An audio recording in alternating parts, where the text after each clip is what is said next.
All right, everybody, grab your seats. We're going to get started. We have a really good meeting today. I'm super excited for this. I'm going to open a quick prayer. You guys can open your hearts and minds together. Dear Lord, we just thank you for this day. We're grateful that we can be here together. We can absorb what you might have for us, Lord, that we can then share with our friends, our family, our community. Father God, I just pray that you radiate through us, that we could be your vessels in our community, that people could see us and say there's something special, something different about those KW agents. And Lord, I pray that we can reflect who you are, that it's not us that are standing out, it's you standing out within us, Lord. So I thank you, Lord, that lives are being changed. Lives are being improved. Personalities, spiritually, mentally, emotionally are being elevated, Lord. Again, I just pray, Lord, that people can feel you through us, that they can see you through us, and that we can be a reflection of who you are, that we radiate so madly through this community that it spreads like a wildfire. Lord, I thank you for the blessings that you've given every single one of these agents with their clients, their families, their future clients, their past clients, their financials.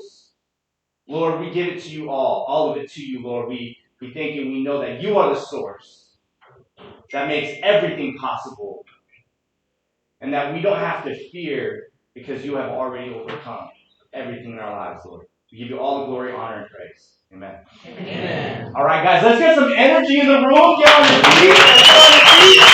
Get on your feet. Get on your feet. Come on. Come on. Yeah, come on, baby. Woo! Are you awake? Yeah! All right. We're going to do some affirmations. You ready? Yeah! Fighters need me! Fighters need me! Sellers need me! Sellers need me! Fighters choose me! Fighters choose me! Sellers choose me! Sellers choose me! I am a market maker! I am a market maker! I make my own market! I make my own market! In any condition that exists! In any condition that exists! I am acknowledgeable! I am acknowledgeable! Research based! Research based! Real estate consulting! Real estate consulting! I understand the market! I understand the market! I am committed to my buyers and sellers! I am committed to my buyers and sellers! And I will guide them through the process! And I will guide them through the process! Because I am a great agent! Because I am a great agent! And we are the best team! And we are the best team! And we dominate the AV! And we dominate the AV! Let's go, KW on 3! 1, 2, 3, KW!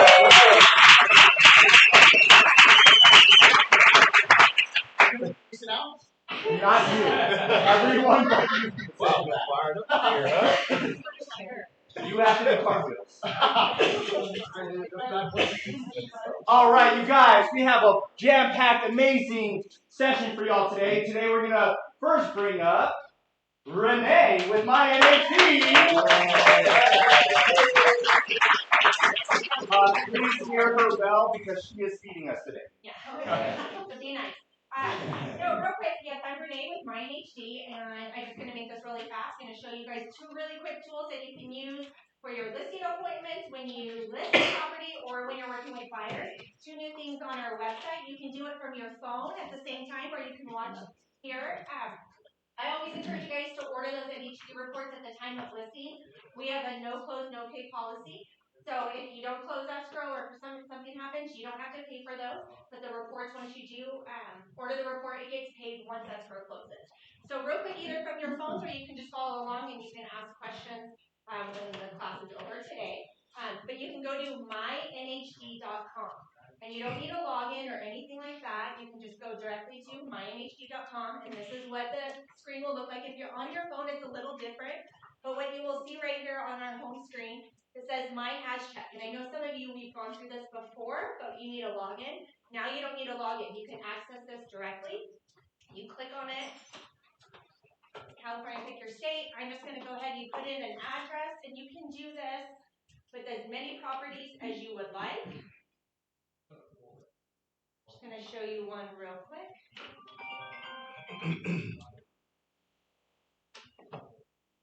Here. Come up. There we go. It'll check hazard. You're going to go through here. You're going to check the hazard. You can do this if you're working with buyers, but if you're going on a listing appointment as well for a property, you want to pull up the address. It'll pull up right here, a flood and fire preview. You can print this out and take it with you. It's going to show you if it says fire zone on this side, flood zone on this side. Go ahead and right up here, print it, email it. You can send this to buyers, clients, or if you're going on a listing property, print this out, take it with you. So a little more prepared, they can know what's going on already if it's flood or fire. So that's tool number one. Sorry, this is really fast, but easy to get to, just like that. And there are as many properties as you would like to search. Bottom left. The little arrow. Your left. I got you. Left of the corner. Oh, over here. Yeah. Okay. Oh, no, that's not it. That's right arrow. Oh, that arrow. I didn't see that. Okay. That screen is so awesome. Okay, there you go. Okay, so back to the home page. That's exactly where you get my hashtag. Just think hazards, any hazards, floods, fire, those are things you want to look at. Right there, my hashtag. Other one, if you're on your phone, there's 3 little dashes in the upper right-hand corner. You would click on that, but on the computer, you're going to click up here, tax estimator. Right here, same thing. You're just going to put in an address.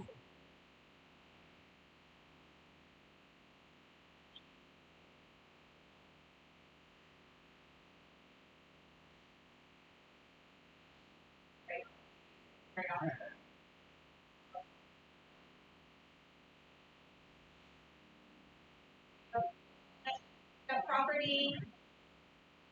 So, and here it is, and you can enter in purchase price. We're going to purchase price.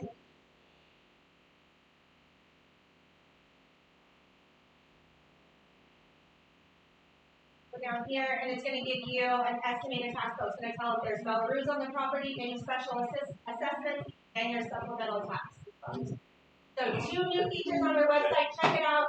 You don't have to order an NHD to do either of these. This is what you can do before you even order an NHD. Or if you're working with buyers, go ahead and check this stuff out. So 2 tools, tax estimator and your hazard check.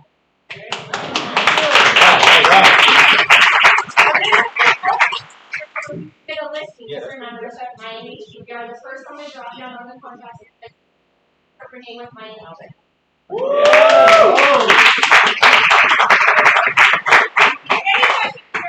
Out to me, you guys have my information, and then on the cards in there, that's our website, mynh.com. And Make sure to grab a pamphlet or a card in the back. Or you guys already have one? They all have them? Good. We definitely love using my NHD, and we love having work that. So we want to reciprocate. So I have the privilege today. Y'all awake? Yeah. Whenever you're in the room, always give me power, bro. So I really have the pleasure today to introduce somebody that we go pretty far back, a couple years. I've seen him speak. I got to speak to him myself. He does have a #1 team in his region. He does produce quite significantly, and the main thing he does is luxury. So we do want to help up our luxury because we have luxury in the AV. But not only are you going to get info and encouragement and insights on luxury, this is all stuff that we can implement in every aspect of our business. It's not only luxury that you have to implement this. It does give you the edge for luxury, right? So Mr. Steve has been an amazing agent. He's been in the real estate since I was 1 year old. He has over 2,650 closed transactions. You're actually closer to what, 3 billion in volume? Or so he's well over. This is a little, you gotta update this. He's got a couple billion. Rainmaker, obviously he has a #1 team in his region. He's a productivity coach. He has his average transaction is somewhere between 2 and 3 million. He's an ALC member. If you're an ALC member, raise your hand. Let's see how many ALC we got. Okay, that's right. You have to sit on that side. Yeah. Whoever's over there, you gotta move. He's a market center investor, and he does about 50 closed transactions a year. But keep in mind that's 2 to 3 million per transaction. So please help me welcome Mr. Steve Epstein!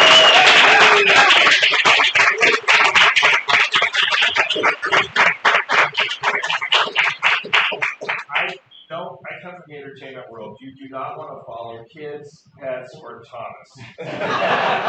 That was, man, I could get up and speak at my office, and I look out there, there literally people trying to do that, I'm going to rest my head on my hand falling asleep, nod off thing. Energy, man. I love it. I love it. All right, let's get some ground rules set. Should everybody turn off their phones? No! No! But please silence it. Look, nothing I'm going to tell you is more important than your client calling to tell you they need to make a full price $2 million offer on a property. So if you need to get up and run out and take a call, I will not, as my daughter says, be booty tickled at all. I will not be upset, but let's turn the ringers off. All right, should we wait till the end for questions, or should we just blurt them out as we get them? I see you're afraid to answer now, aren't you? If I can't stand up here in front of you guys and have you throw questions at me and pepper me with questions and throw me off balance, how am I going to do that for my clients, right? My clients, I don't say, I'm going to make a presentation. If you could just keep your questions till the end. Life doesn't work that way. If you have a question, don't even raise your hand, and you're going to. Someone's going to raise their hand and go, so you don't need to raise your hand. Blurt it out. And we'll mastermind it in real time, or I might say, let's kick that down the road. We'll talk about it in a minute. Is that okay with everybody? Yes. All right, great. Who here's been to Santa Barbara? Good portion of the room. I will confess, my Palmdale Lancaster experience is first as a pilot, knowing that LA Center at least was here forever. I assume it's still here. Is this still the air traffic control capital of the United States? Yeah. Most pilots don't even know where LA Center is. And it's on the way to Maverick. So that's my experience with Palmdale Lancaster. I had no idea there was a huge KW office here. I had no idea that you guys were market dominant. That's really exciting. You have a beautiful facility, and I love seeing a bunch of people in the office because we have not gotten people really back into the office after COVID. People got super comfy and working in their pajamas, I guess. I don't know what. I mean, I'm an office guy. I show up and I put on my headset, and I have my standing desk, and I have my director of ops, and I put on my big boy pants, and I play real estate. But I just feel better being in the office. But that's just because I'm an old guy, I guess. I don't know. But for those of you who don't know, Santa Barbara is the very top of Southern California. We are not Central California or Central Coast. That's right above us. And I won't go through any more of this because Thomas did a great job. I have in the course of, and by the way, he completely stole my fire about saying this isn't luxury specific. If you treat all your clients with a luxury experience, what's the downside of that, right? And by the way, I'm going to talk about this in some depth. Some of my biggest streams of business have come from some of my smallest streams of business. You don't know who you're talking to. Right. You don't know who they work for. Right. You don't know if they're an estate manager. You don't know if they're a CPA with a bunch of high net worth individual clients. Right. You don't know. Who here, well, we'll talk a little bit more about this, but who here thinks judging people is a bad thing? Okay, well, I got up here, and you probably went, well, why isn't that guy tucking in his shirt? Or, the guy's got a 5-head. Or, why should I be listening to him? You're catching up, brother. Don't be laughing at me. Just don't get to the 6-head. Of course, we're all judging each other. Yeah. But you also may judge me positively. You might look at my stats and go, wow, that's really impressive. But we are judging people, right? We all are. Like I walked in here and I went, wow, this is a really good looking group of people.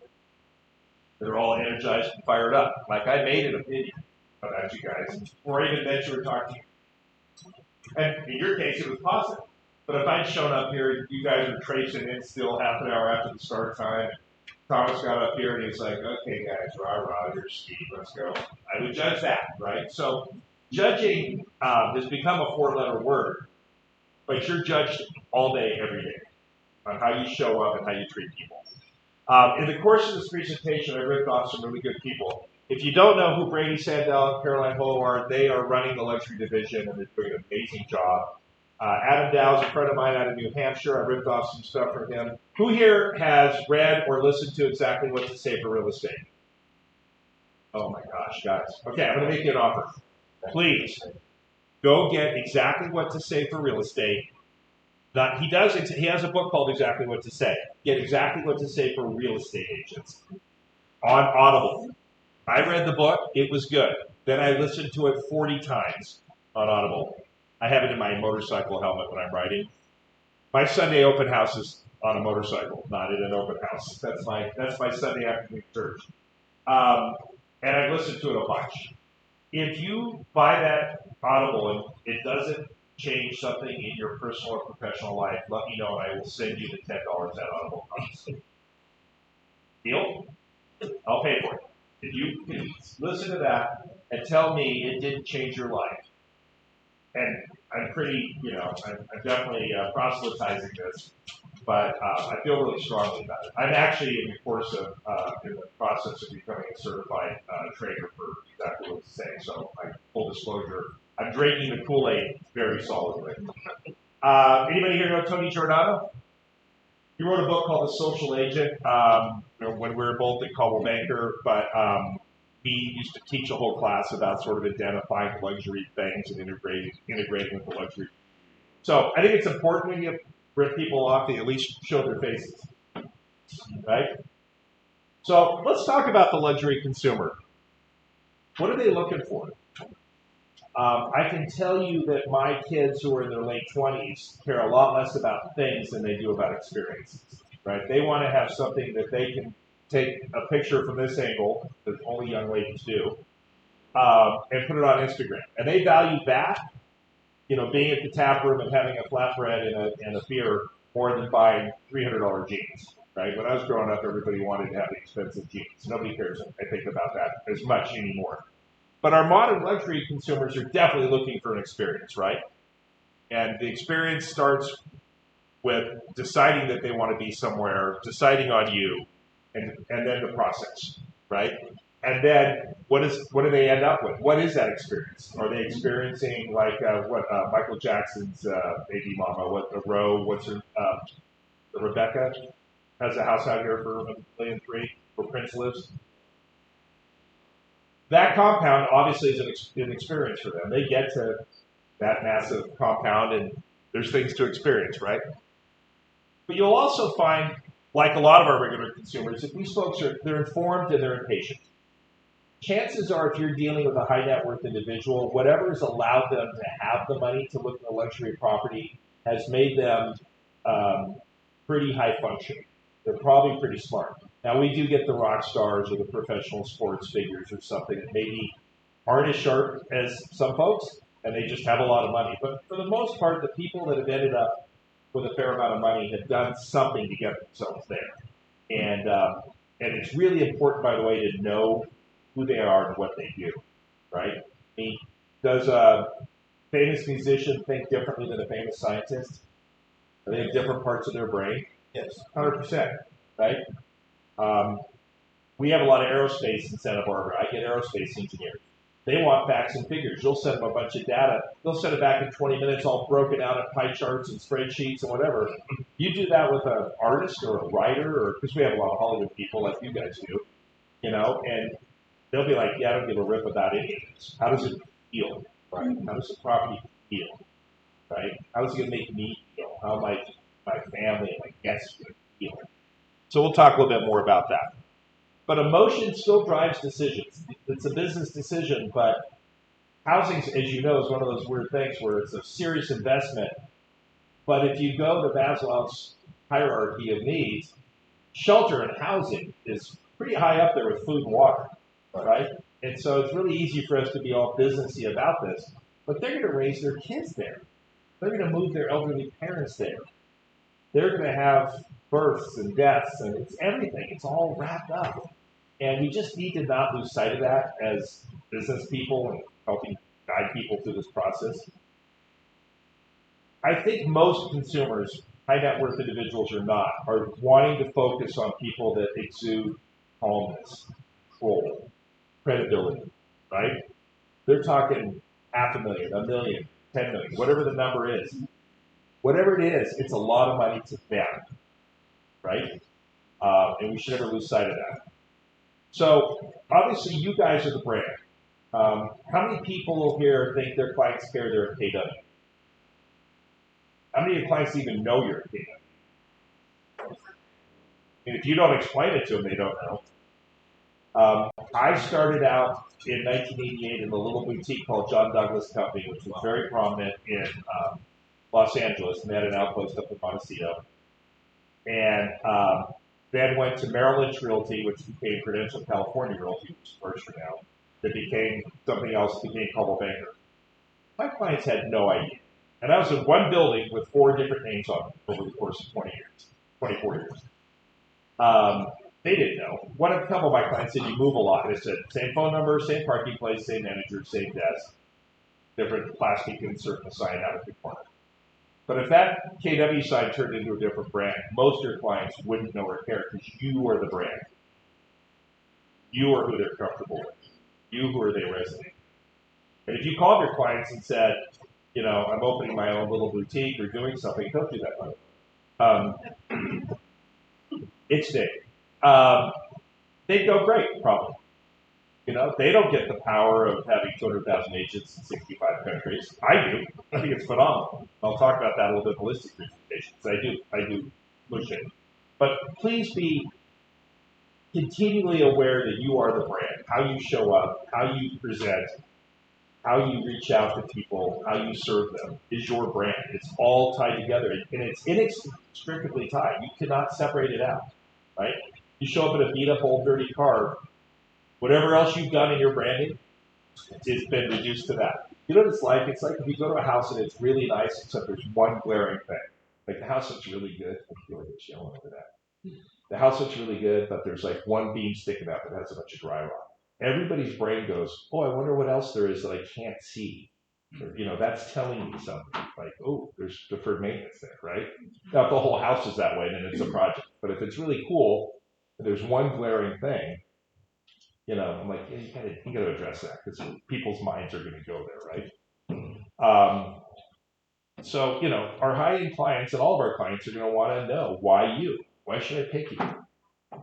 I would encourage all of you to have a few elevator speeches queued up. What's your value proposition? What's the market doing? And why KW?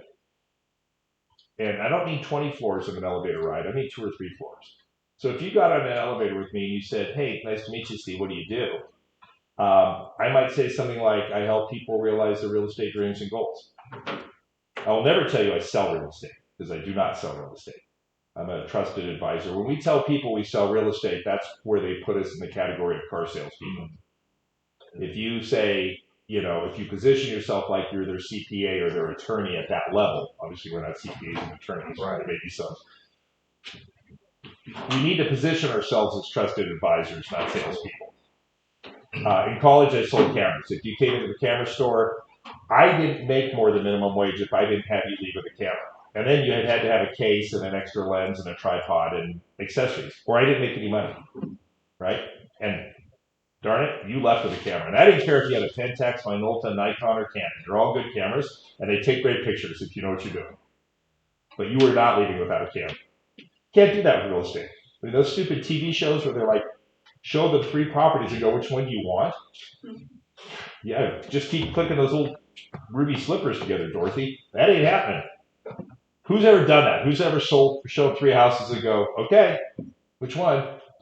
Let me know how that works for you. So everything that you do, down to even fonts, like the color, everything that you do is part of the brand. The thickness of your card, if you're doing any sort of printed presentation, the cardstock it's on. Did you make the flyer on copier paper back here? Or did you actually have a printer do a nice flyer, right? Everything says something. We made conscious decisions about the color of this presentation and the fonts. Now, you may not like them, and frankly, we're doing a refresh on this right now, but because we were always looking to tweak things. But none of this was accidental. It wasn't happenstance. We just really, dig down on it and make sure that it's presenting what we want to say. And I love this. This is a Caroline Poe. Luxury isn't a price, it's precision. How precise are you? How precise are you with your language? How precise are you with your facts and figures? How accurate, how controlled, how measured is it, right? I mean, the reason I like luxury wristwatches is they're precise. Like, I know this thing's going to be on. If I'm wearing it, it's winding, it's going to be there. And I can rely on that, right? Just same thing with my car. I go out there, push the button, it's going to come on. If it doesn't, there's going to be some unpleasant words. So, we get really wrapped up in everything working perfectly for us all the time. And when it doesn't, it's very disconcerting. I know we're all being sort of overloaded with AI and the discussion of AI. Every real estate conference I've gone to in the last 2 years has been nothing but talking about AI. And it's the elephant in the room, and it's worthy of the discussion. But I want to really caution you guys on outsourcing you to AI. The more high tech we get, the more high touch we need to be, right? If you can use AI to free up some time to spend more time with clients, great. But if I call you and an AI bot answers the phone and says, Steve's not available right now, but this is his AI bot answering the phone, I got to tell you, that's probably a non-starter for me. I don't want to talk to an AI bot and have to yell, human, human, human. I mean, it's okay if you're ordering a pizza, but I don't really want to talk to an AI bot or leave a message with an AI bot. We're leaning heavily into a variety of AI platforms, and the applications for our industry are amazing and wonderful. And we could have a whole 2-hour conversation about that. But just be careful that you're not eliminating your one-on-one with humans. The whole point of AI is to free up time to do more of that, not less of it. We're going to talk a lot about storytelling. In the course of this presentation, I'm going to tell stories because I learn that way. I learn anecdotally. And it's really the most ancient form of communication. The village elders back in the day, before we had Gutenberg invented the printing press, the old folks would tell stories to the younger folks who'd tell stories to the younger folks, right? It happens in churches. It happens in community centers. It's the most ancient way of communication. But if you have a good story to tell and a great way of telling the story, it can be really engaging.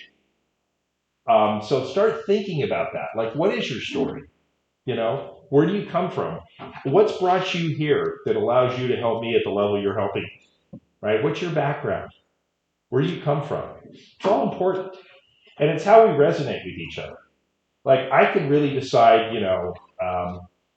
I hate you because your hairdo, or I hate you because your hat, or I hate you because your religion or your race. But if you sit down with people and hear their story, it's pretty hard to hate people. And I would really encourage all of us to start really learning about other people's stories. I was at a dinner with Phil Jones, and he did this exercise, and then I did it with a smaller group, in an office in Westlake. No, Thousand Oaks, I don't know where it was.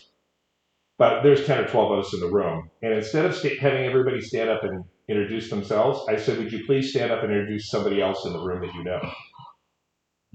It's a great exercise. Try it next time you go out with 6 or 8 people that don't all know each other, or you're in a room. Phil Jones got up and introduced me and said a bunch of things that I think were true, and I had no idea he had observed those things about me. It's a fun exercise, but I would encourage you to work on your story and your storytelling, but be quick to ask people their story. Information is very powerful, and it helps inform you how you might want to communicate with people, how you might want to interact with them, what spaces you might want to be in with them. It's a really good life skill, and the more questions you ask, the better you'll show up, because you'll know. I mean, the simplest stuff, when I first start with people, I'm like, let's talk about your preferred modes of communication. Do you text? Do you email? Do you call? Do you Pony Express? Are you comfortable? Have you ever done DocuSign? I have clients I still have to take paper to, right? I've got a gal in her 80s. She has an iPhone and she's pretty good on it, but you can't look at a real estate contract on an iPhone. That's not effective. It's not effective to look at a big document. It's fine if you know what it says to sign a DocuSign on it, but so just find out where they are. Leadership starts with how you show up. You got to set the tone for your clients, and you got to inspire trust. And you can't just say trust me. Anybody here have marketing or advertising that says you're a trusted advisor, or we're honest and ethical and we have integrity? I've done it. I've had things over the years where I've said that. I sort of feel like if you have to tell people you're honest, you're trying too hard. I think you have to show them you're honest. Like if somebody keeps talking about how honest I am, I'm like, why are we still talking about this? Like, you might be overcompensating. Why are you trying to convince me? Yeah. Like, who are you trying to convince, me or you? This isn't going well. Social media. Please, if you, especially for the younger folks in the room, if you have stuff on social media that's not flattering, do a deep dive on all of your social and make sure there's not pictures of you on the beach with a bunch of beer bottles in the sand or whatever silliness you engaged in college. I mean, when we've hired people, we'll sit in the room, the team will sit in the room and somebody will screen share a computer, and anybody we're considering, we just do a deep dive on all their social. And if it's all like, just like, oh dude, it's like, cool, but you're not 18 anymore, It's like time to mature up a little bit. Yeah. So please do a scrub on that. But video's non-negotiable. I mean, who here was at family reunion? Okay. There's a guy that got up. Anybody here follow Gary Vee? He made great points. He said, look, this AI war, Gemini, which KW provides everybody in this room with a free Gemini account, is owned by Google, and Google has really, really deep pockets, and they also own YouTube. So Gemini is going to look heavily at YouTube. So if you don't have a YouTube channel, and if you don't know how to have a YouTube channel, find a young person to start a YouTube channel for you and follow you around and take some videos, or just talk to your phone or the camera on your computer. But start creating content. Have fun with it. If you jumble your words or say something wrong, laugh at yourself and keep going. It's human. Don't look too polished.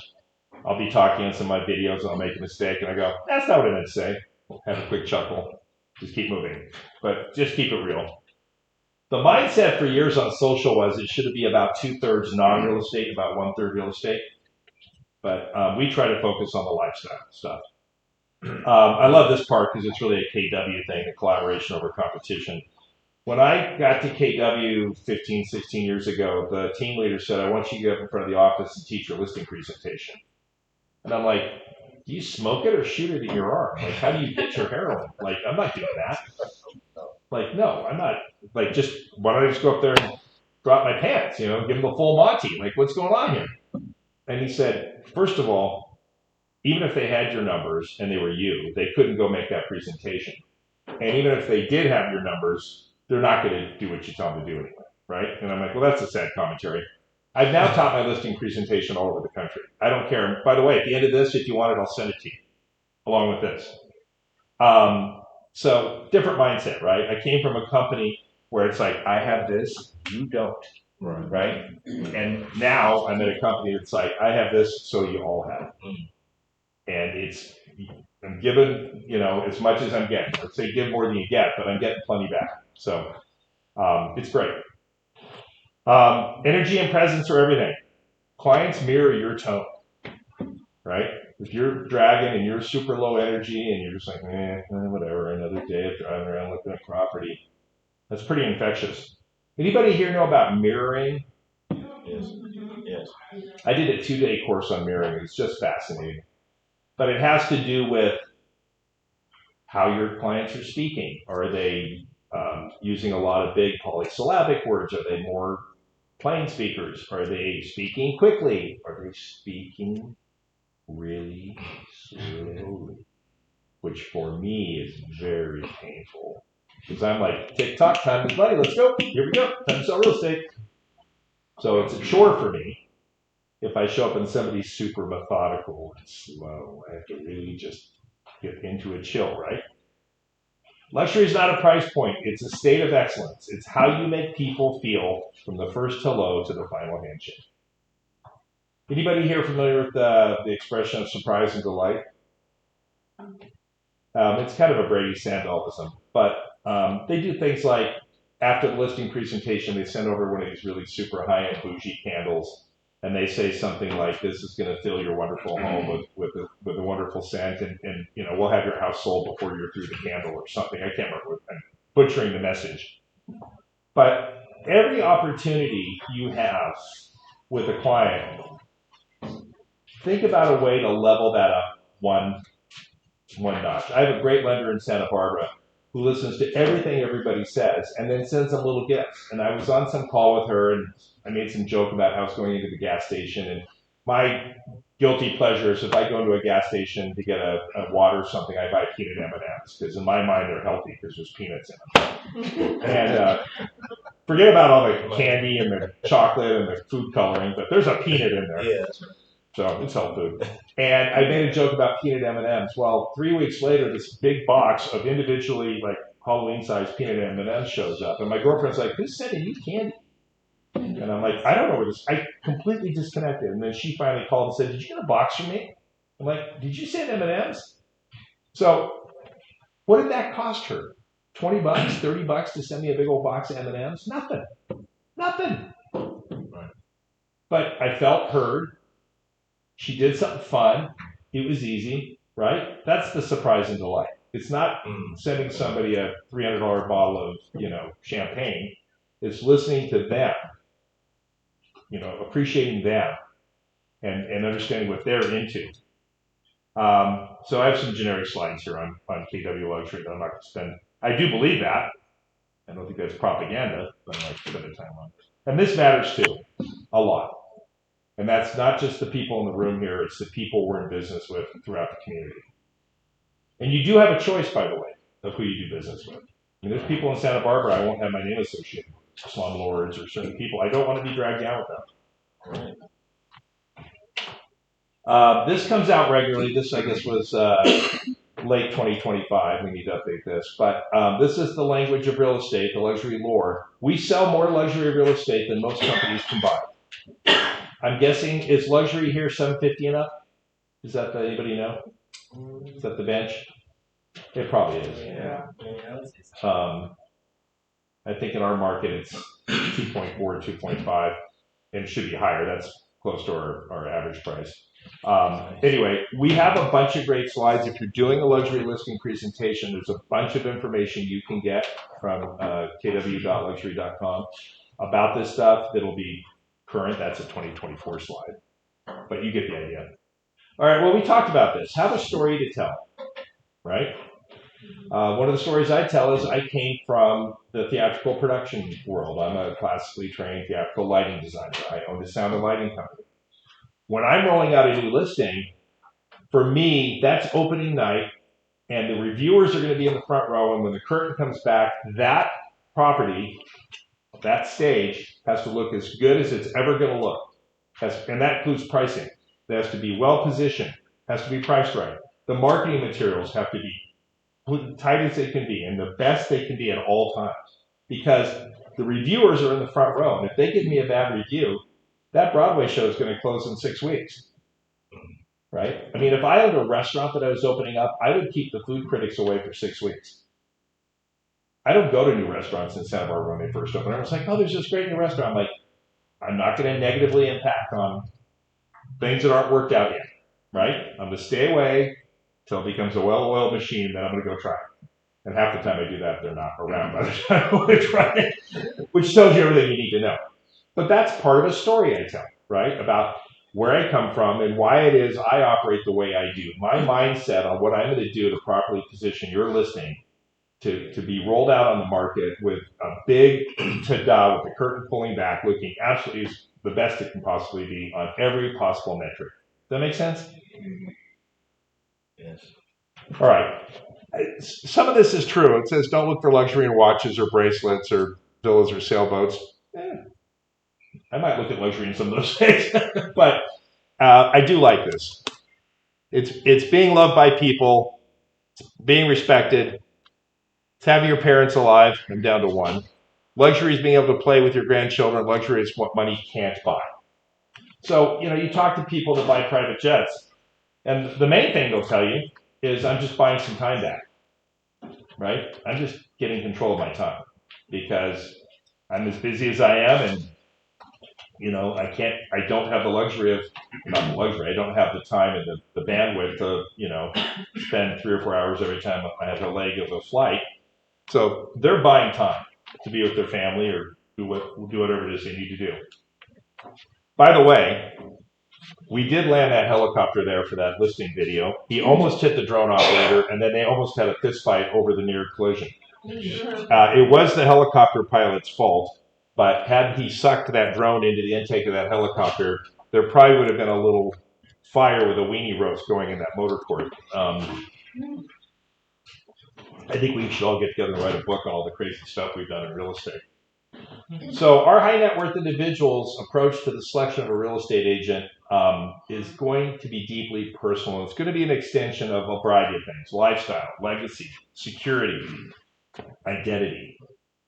Whether it's a primary residence or a legacy estate, they're going to be intentional about it. It's going to be multi-layered, and it's going to be trust-based. And you need to be thinking about all these things, right? As you position yourselves in your businesses, in your community, like, what do you want people to think about you? How do you want people to judge you, right? Going back to the judging. Reputation precedes relationship. So once again, some of these folks aren't going to just call you. It's going to be them sitting around with their friends, their peers, going, well, who did you use? Right? We all know that. That's a huge source of our business, right? But they may have an office manager. They may have estate managers. They may have wealth consultants. Those folks will look at maybe deals that you did off market. They'll look at what your sales price to list price ratio might be. There's an agent in Santa Barbara, I won't mention, Crystal Clark, who overprices every, what? She just buys every listing. She'll list it at 10 million, it'll sell at 4. Happens all the time. So if I'm up against her, I just go, hey man, here's 3 years of her sale price to list price ratio, here's 3 years of ours. So if it's important to you to have somebody tell you what it is you want to hear versus what you need to hear, I'm not your guy. And I'll say it that plainly. And that can be off-putting for some people. But I'll just say, look, man, I'm a real estate agent, yes, but I'm a realtor. And realtors abide by a code of ethics, including not being able to lie. And if I tell you your house is worth $10 million because I'm buying the listing, that's against our code of ethics. Because I know for a fact your house isn't worth $10 million, not on its best day. So if you present it that way, how many people here have lost out on a listing only to get a call later from the person going, hey, you were honest, you were right, I wish I'd listened to you in the first place. Yes. Will you still work with me? Those are great because they've had the meat tenderizer and the little pinwheel. They've been tenderized. They're ready to listen and do what they should have done out of the gate, right? I can't tell you how many parades I've swept up after. And in Santa Barbara, a big parade's a horse parade, so I can tell you what we're sweeping up. There's a lot of manure behind those horses.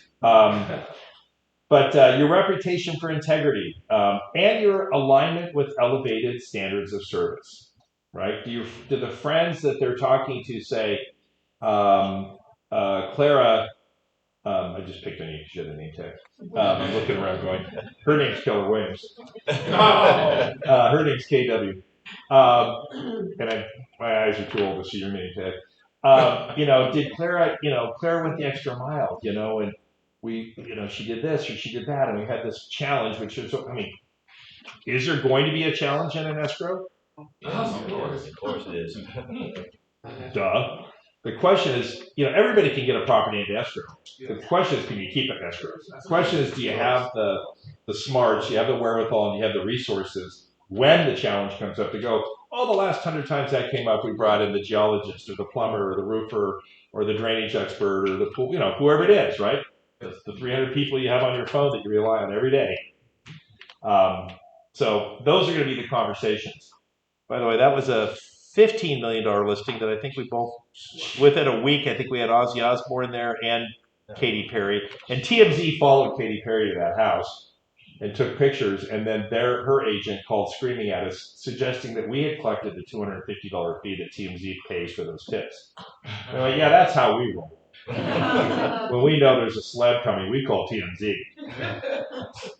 Like, you want your client moved around Santa Barbara or Montecito without being detected? I'll do it for you, because I could.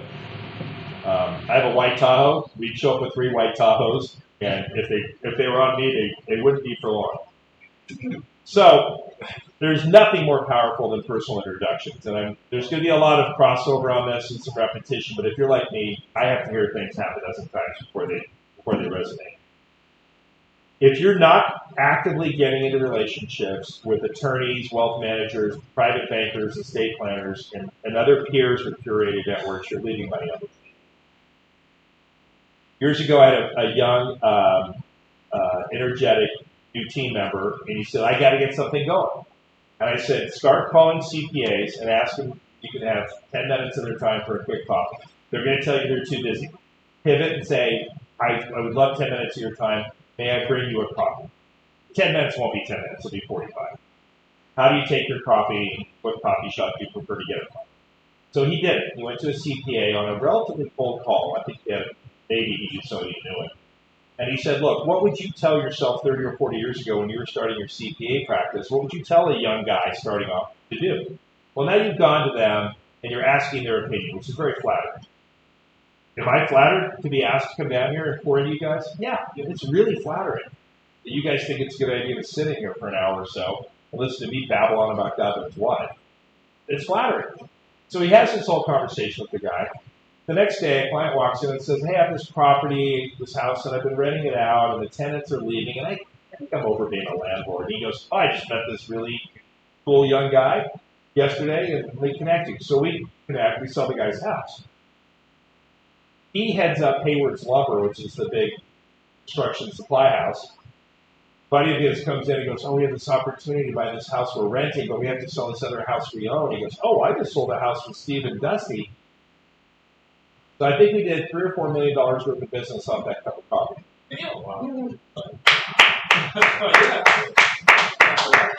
How hard is it? If you're not having a coffee, a lunch, a happy hour, and or a dinner, if you're not doing at least one of those a day with somebody that you're sitting across the table from and learning about, telling your story, asking their story, wind them up and let them talk. God knows what they'll tell you. Right? The hardest thing for me is to ask a question and shut up. Because apparently I like the sound of my own voice. But if you ask open-ended questions and just clam up, you never know what they'll tell you. Who here has shown a property and the seller happens to be there and you go, hey, why are you selling? They're like, oh, my husband's a drug addict, he lost his job and we're in foreclosure and you're like, you need to clam up. You need to say we're making some lifestyle changes. And by lifestyle, I'm hiring a hitman to take out my husband because there's an insurance policy and I'll keep the house. The key thing here is in these environments, if they recommend the wrong person, it's really bad on them. Right? When people call me with real estate referrals, my closing comment to them is, I'm going to make all of us look really good. In other words, I'm going to make sure that your decision to refer me makes you look really good. Like, they call back and go, wow, that Steve guy, he's a baller, man. Hit it out of the park for us. So that's what they're worried about, is how can I refer you with confidence? Knowing that once I connect you, it's going to autopilot, man. You're going to just be on top of it all. More gatekeepers, chief of staff, business managers. I've done a fair amount of entertainment business work. I sold a house to Charlie Puth. I sold, I sold Fergie's house. Did I meet those people? Did I have some interactions with them? Very minimal. Very minimal. I don't think Fergie's qualified to make really high-level real estate investing choices, which is why she has a team. Because Fergie's really good at what Fergie does. And that's fine. It's like doctors. Doctors know this much about this much. They used to, it's a little better, they used to be notoriously bad at business decisions, right? Because they've spent so much, you know, and I had a friend who was a hand surgeon, and he didn't work on anything about the elbow. Like his whole world was from here down. And that's pretty specialized. Like I work on that one small part of the human body, but I'm good at it. So these folks are going to observe you before they engage. They're going to judge you. And hopefully they're judging you on every possible positive metric they can come up with. Do you speak the language of legacy and lifestyle? When people give you hints they're looking for a legacy property, use the word. Use the words. So the other thing I really want to make sure that you guys are thinking about is not being transactional, being relational. Who here has been in a transaction with another agent who has what I like to call commission drive?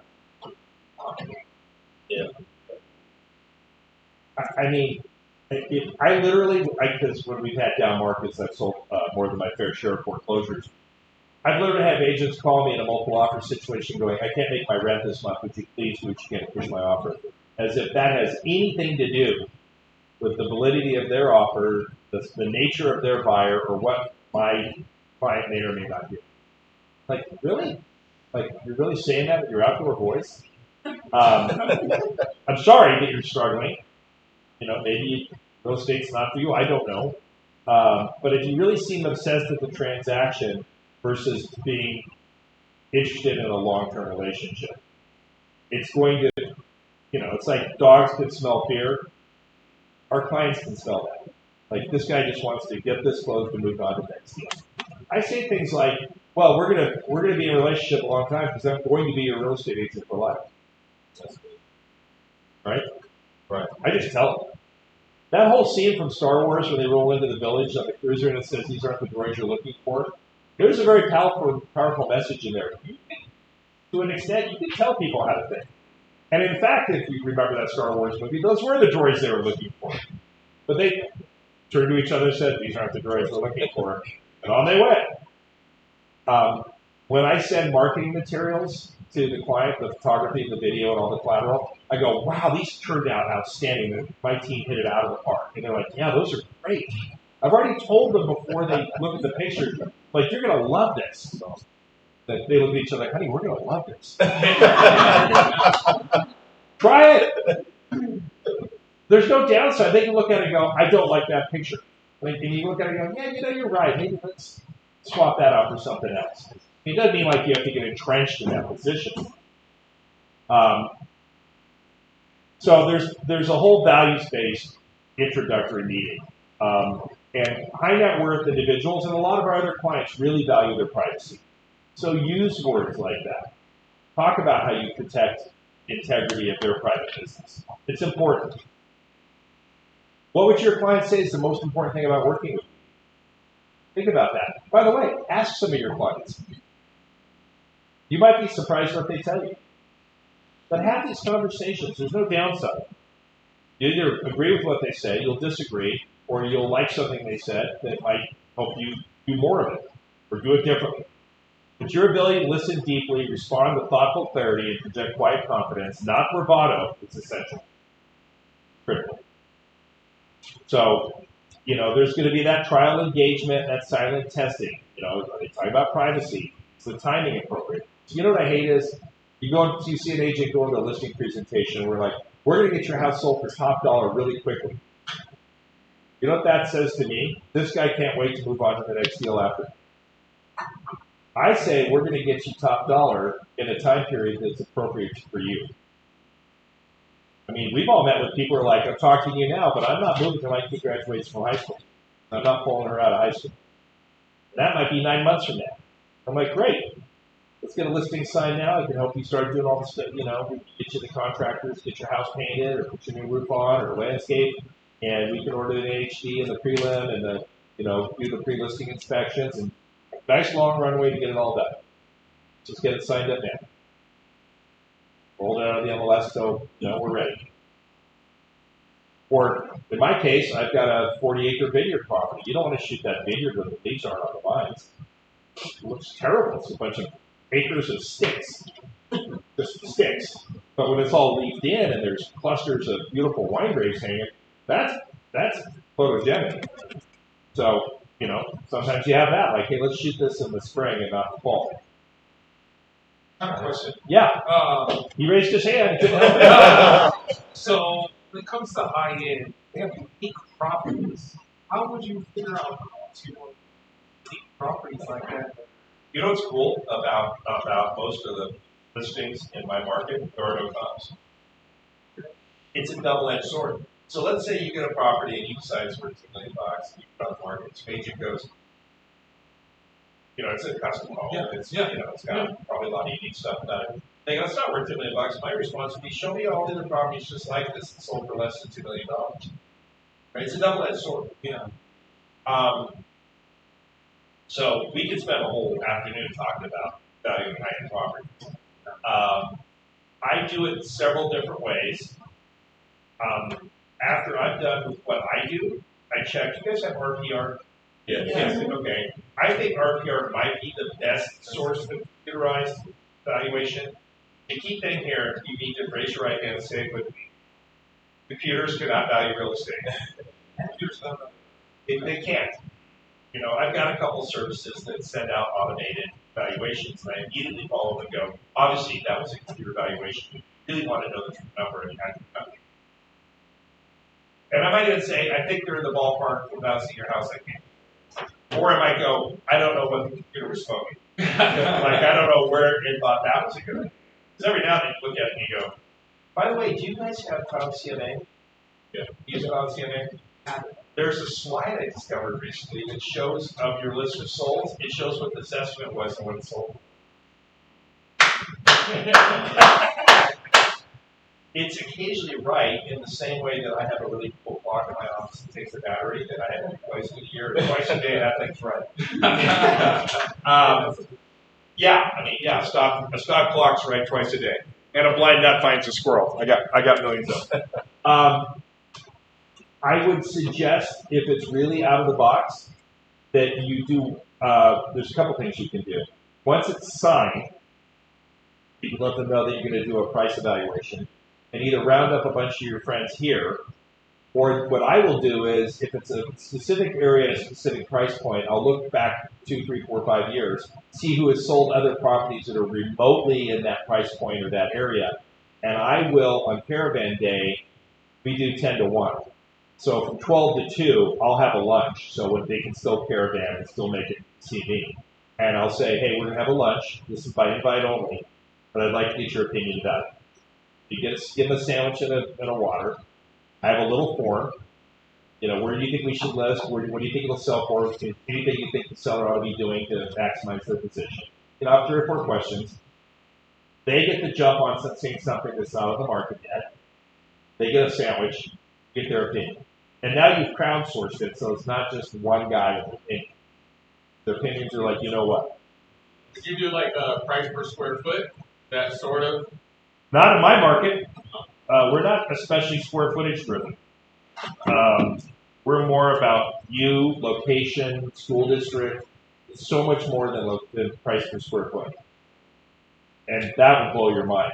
I have on unusual properties done the cost approach and thought, well, okay, if that was just that much dirt sitting there, knowing what it would cost to build today, and when you do that, at least in my market, most of these properties are selling for less than you could build them for, because building costs have gone for part of the money.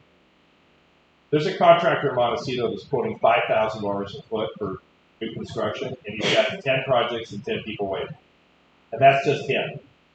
That's not architect, land use planner, attorney, landscaping, none of it. Or the, as I like to call them, interior desecrators. I'm sorry if you're a decorator in the room. When you ask a lot of questions to your clients, they're going to give you clues about what speaks to them. Are they asking about where they can put solar panels or plug in their Tesla, right? That goes to sustainability and their sense of maybe being eco-friendly, right? Or are they like, you know, I need a 14-car garage because I collect exotic cars. Which is probably not your Tesla driver, although oddly enough, some of those people still have Teslas. But if they're using words like that, then speak to that with them, right? I know that sounds obvious, but we don't always do it. Same thing, we talk about legacy, community, family, philanthropy. We have a lot of nonprofits in Santa Barbara, and we have a lot of retirees, and a lot of them want to know, hey, I'm done working, but I'm not done giving back. Like, how do I do that? Like, what do you know? And I'm like, oh, have I got some nonprofits for you? At one point, I was on 12 nonprofit boards, so I cut that back a little bit. But that was a big part of my life and my business. So again, they're going to observe quietly, they're going to engage intentionally, and they're going to test you discreetly. We talked about the peer level advisors. All right. When I show this slide here, who thinks of Paris Hilton or Kim Kardashian? Right? Hawking handbags. You not only need to be a real estate influencer in your community, and I know, again, it's like the word judging, it's a 4-letter word because we think of Kardashians and we think of people that are famous for being famous. We need to be famous for knowledge, expertise, stats, what we've delivered, how we've made people feel. That's what we need to be known in the community as what we're influencing. But you also need to get next to all the other influencers who we've been talking about, which are financial planners, divorce attorneys, trust attorneys, wealth managers, fiduciaries. Anybody here ever done a deal with a fiduciary? Fiduciaries are folks that when you can no longer take care of your own affairs or you elect not to, or you don't trust your kids, there are professionals that do it for you. They make the decisions. They're paying the people's bills. They help them buy and sell real estate. They do all kinds of stuff. I guarantee you have fiduciaries in your community. I would be getting them to lunch. And I would have a nice piece of collateral to hand them to talk about, your story and who you are and what you do. But Adam Dow does a whole class on being an influencer and getting close to influencers. If you have a team, anybody here on or running a team? On a team, Yeah. I would just suggest to people that are running teams, certainly put systems around what the team members do naturally. If you decide, hey, I want to get involved in nonprofits, and you go and volunteer at the dog shelter, but you hate dogs, it's just disingenuous. Just don't do it, right? It's just not a good look. I was president and on the board of the Maritime Museum for years, but I grew up in the Santa Barbara Harbor. I have a sailboat. I'm either on, near, or in the water every day because that's my thing. Like I come out here and I'm like, where's the ocean? I need salt on me. So just think about what it is you already enjoy doing and how you integrate that into your practice, right? So here's a good example. Every year we do this sushi booze cruise thing. We have 100 people. We go out in the boat. It just puts down the coast for an hour, comes back. But that guy's a divorce attorney. So, of course, he got an invite because he's a great source of referrals. And he does send me referrals. He's actually retired. He's still sending me referrals. So you've got to identify who these folks are. You got to earn the relationship, and you have to maintain it. Nonprofit boards, for-profit boards, clubs, social groups. And by the way, if there's a group that you're interested in and you can't find it, like on Facebook or elsewhere, start it. Start a hiking group, start a mountain biking group, start whatever it is you're into. Start a group and just curate that group. You're already going out on the weekend and ride your mountain bike. Why not do it with new people that can expand your whole base, right? How about agents with similar specialties to you? So I mentioned that when we have foreclosures, I've sold more than a few of them. I think I've sold about 650 of them. If you went and looked at who I'm connected with on LinkedIn, it's almost exclusively other REO agents, asset managers, default, people that process defaults. That's pretty much what I've done on LinkedIn. And if you look down the list, it's a lot of those people or other agents around the country that sell REO. So I've got them in that group. And I'm like, hey, I can put a message out to them like, hey, who's done business with Altasource or, who's done business, who do you know there that I can get in with? Right? It's easy to do. So how do you earn this relationship? Well, you got to go where they are. So my analogy is this. If I decided I wanted to end it all and I want to get hit by a train, I could just stand on the train tracks and hope a train came. Or I could go online, I could look at Amtrak's schedule and go, oh, the train's coming at 7. I better get down there at 6:45 and stand on the tracks because early is on time. What if the train's early? And I don't think trains do ever run early. But, what if the train's early? So the only reason I make that joke is the intentionality behind what it is you're hoping to achieve. Right? If you're coming in here every day and you're going, God, I really wish I had more buyers and sellers, hope isn't a strategy. I was teaching my girlfriend how to play poker, and she's like, I was hoping for, 4 of a kind. I'm like, and I'm hoping to win the lottery. But that's not a strategy. If I really want to win the lottery, I got to buy lottery tickets. Still, probably won't help. But the point is you miss 100% of the at-bats you don't take. So if you're not stepping up to the plate, which in this case means go where they are, it's not going to happen. But get to know them. Do what's important to them, add value, seek their expert advice. We talked about that, right? The young guy went to the CPA. But be authentic. If you really are forcing this and being fake about it, people will smell it, and it just won't work, right? We talked about the elevator speeches. I used to say when people would say, how's the real estate market, I would do what Phil Jones calls showing up and throwing up. So I would say, well, houses are up 3% year over year, but new listings are up 10%. But in the condo market, I just vomit up a bunch of stats. Think about this. Hey, Steve, how's the real estate market? Why do you ask? They might say, because my mother-in-law just passed away and we've got a property we need to sell. Or we're thinking about selling, or we're thinking about buying an investment property. Now, you could say it's not polite to answer a question with a question. But Phil Jones might say something like, hey, Steve, how's the real estate market? Very interesting. And it is. It's always interesting. That's not a lie. It could be really good interesting, could be really bad, could be transitionally interesting, but it's interesting. So it's got my interest. If they ask a simple question and you give them a couple of stats, that's the end of that conversation.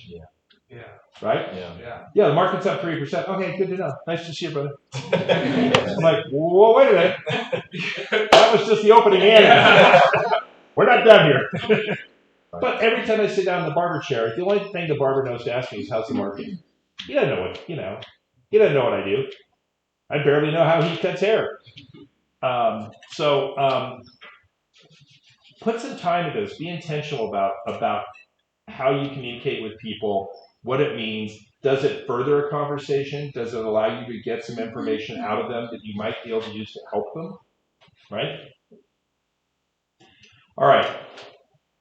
More of the house that Ozzy didn't buy.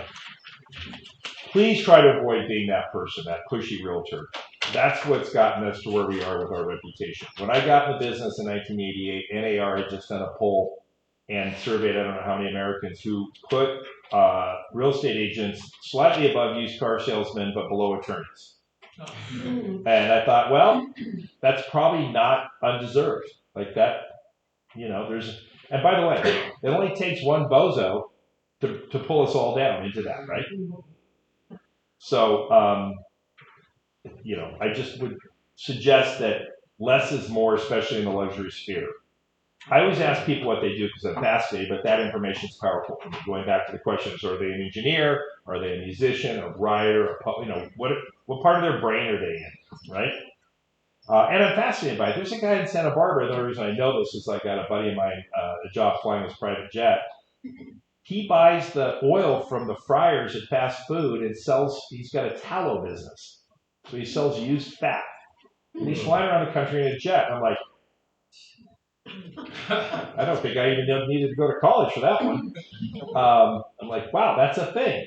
The guy's a fat broker. I had a guy who's a palm broker. Like if you're in Palm Springs and the hotels have those, they're building a new hotel, he'll go source 80 of the same palms of the same size. That's a thing. Who knew? It's fascinating.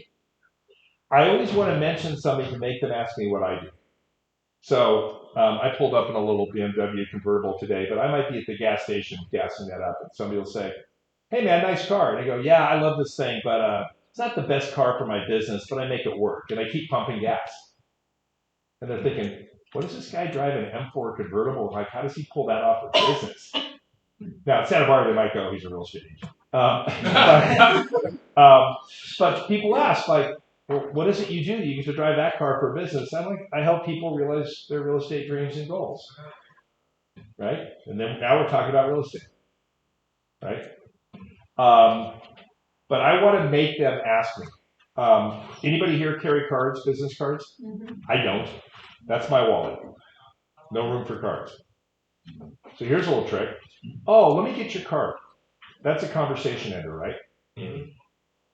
I like to say, I don't carry cards, but I'd be happy to send you one or send you my information. I hand them my phone. This is a Phil Jones thing. Same thing at an open house. I hand them my phone with an open contact, and they say, "Can you put your information in there?" And while they're standing there, I go, "Let me just make sure I got everything right," and I text them while they're standing. Yeah. I'm like, okay, we're connected.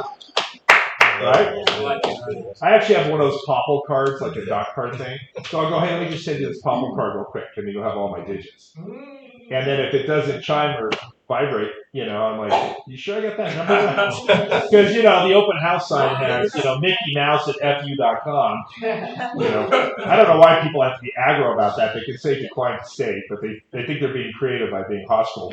I'm like, yeah, we didn't need that. You could have just said, "I don't want to give you an email address," and I'd be okay with that. But find ways to have people ask you what you do, so you don't tell them. When I got into the business, I went into this seminar at the local Hilton, and there was 1,000 people in the room, and there's this guy, Steve somebody or other, and he literally, I'm not lying, he had buttons that said, "Buy from me or get out of my car." And I'm like, oh, nothing says luxury like that. And I'm a year into the business, I've got my yellow pad, I'm in the back writing down everything he says, and he goes, "Keep a fat stack of business cards with you, and everybody you meet, press a card into their hand and ask them who they know that wants to buy or sell real estate." And I'm in the back of my yellow pad, "Don't carry business cards, don't press it in their hand, don't do that." Like, don't be that guy. It's like a dog that's on your leg, it's like, "Get off me." It's like, beat it. Get out of here. The bottom line is this. It takes a certain amount of time to cultivate a relationship with a client. Yeah. Why not do that with higher net worth individuals? Once you understand where they are and how to identify them and how to get next to them, why not put that effort into it? I mean, the joke I have is if you want to raise in real estate, move. Just move. Now, that's not practical. Some of us have lives and kids and spouses and are anchored to certain communities.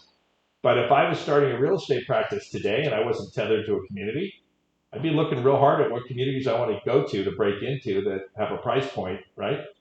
But even within your community, if you want to level up your business, it's as simple as being intentional about who you get next to, where they are, and what they're doing, and how to get into a relationship with them. And it's really, frankly, it is actually that simple. Should you only concentrate on luxury? No. We don't. No. We don't. That's a choice. Yeah. If we only said we're doing, $5 and $10 million and up deals, a couple of those fall through, that could really mess up your year. Yeah. And we're comfortable enough where if a few deals fall through, we're like, all right, that's a bummer. Next. Let's keep moving. Or as Gary Keller would say, onward. Let's keep moving onward. Good. Most of our luxury clients will have more than one home. And they're often not tied to your community. And I've made this mistake. I had a client that flew in on his private jet from Alaska. He was the largest earth mover in Alaska. Started on the Alaskan pipeline and never looked back. We're half an hour through a showing that should have taken an hour. Big property, multiple buildings. His Florida agent calls and says, "His property just came on the market. You have to see it." He picks up the phone, calls the airport, and says, "Wheels up in 20 minutes," and walks off the showing. I never saw the guy again. I'm like, "The guest house. It's over there. You didn't even get to the guest house. There's a pool. Where are you going?" They weren't tied to Santa Barbara. They have a jet. When the days are, when the nights are 22 hours long in Alaska, they go to Maui or Florida or wherever the heck they want because they have a jet. So unless they're tied to you by employment or family or schools, and in our case we have some specialized medical, don't assume they're coming here.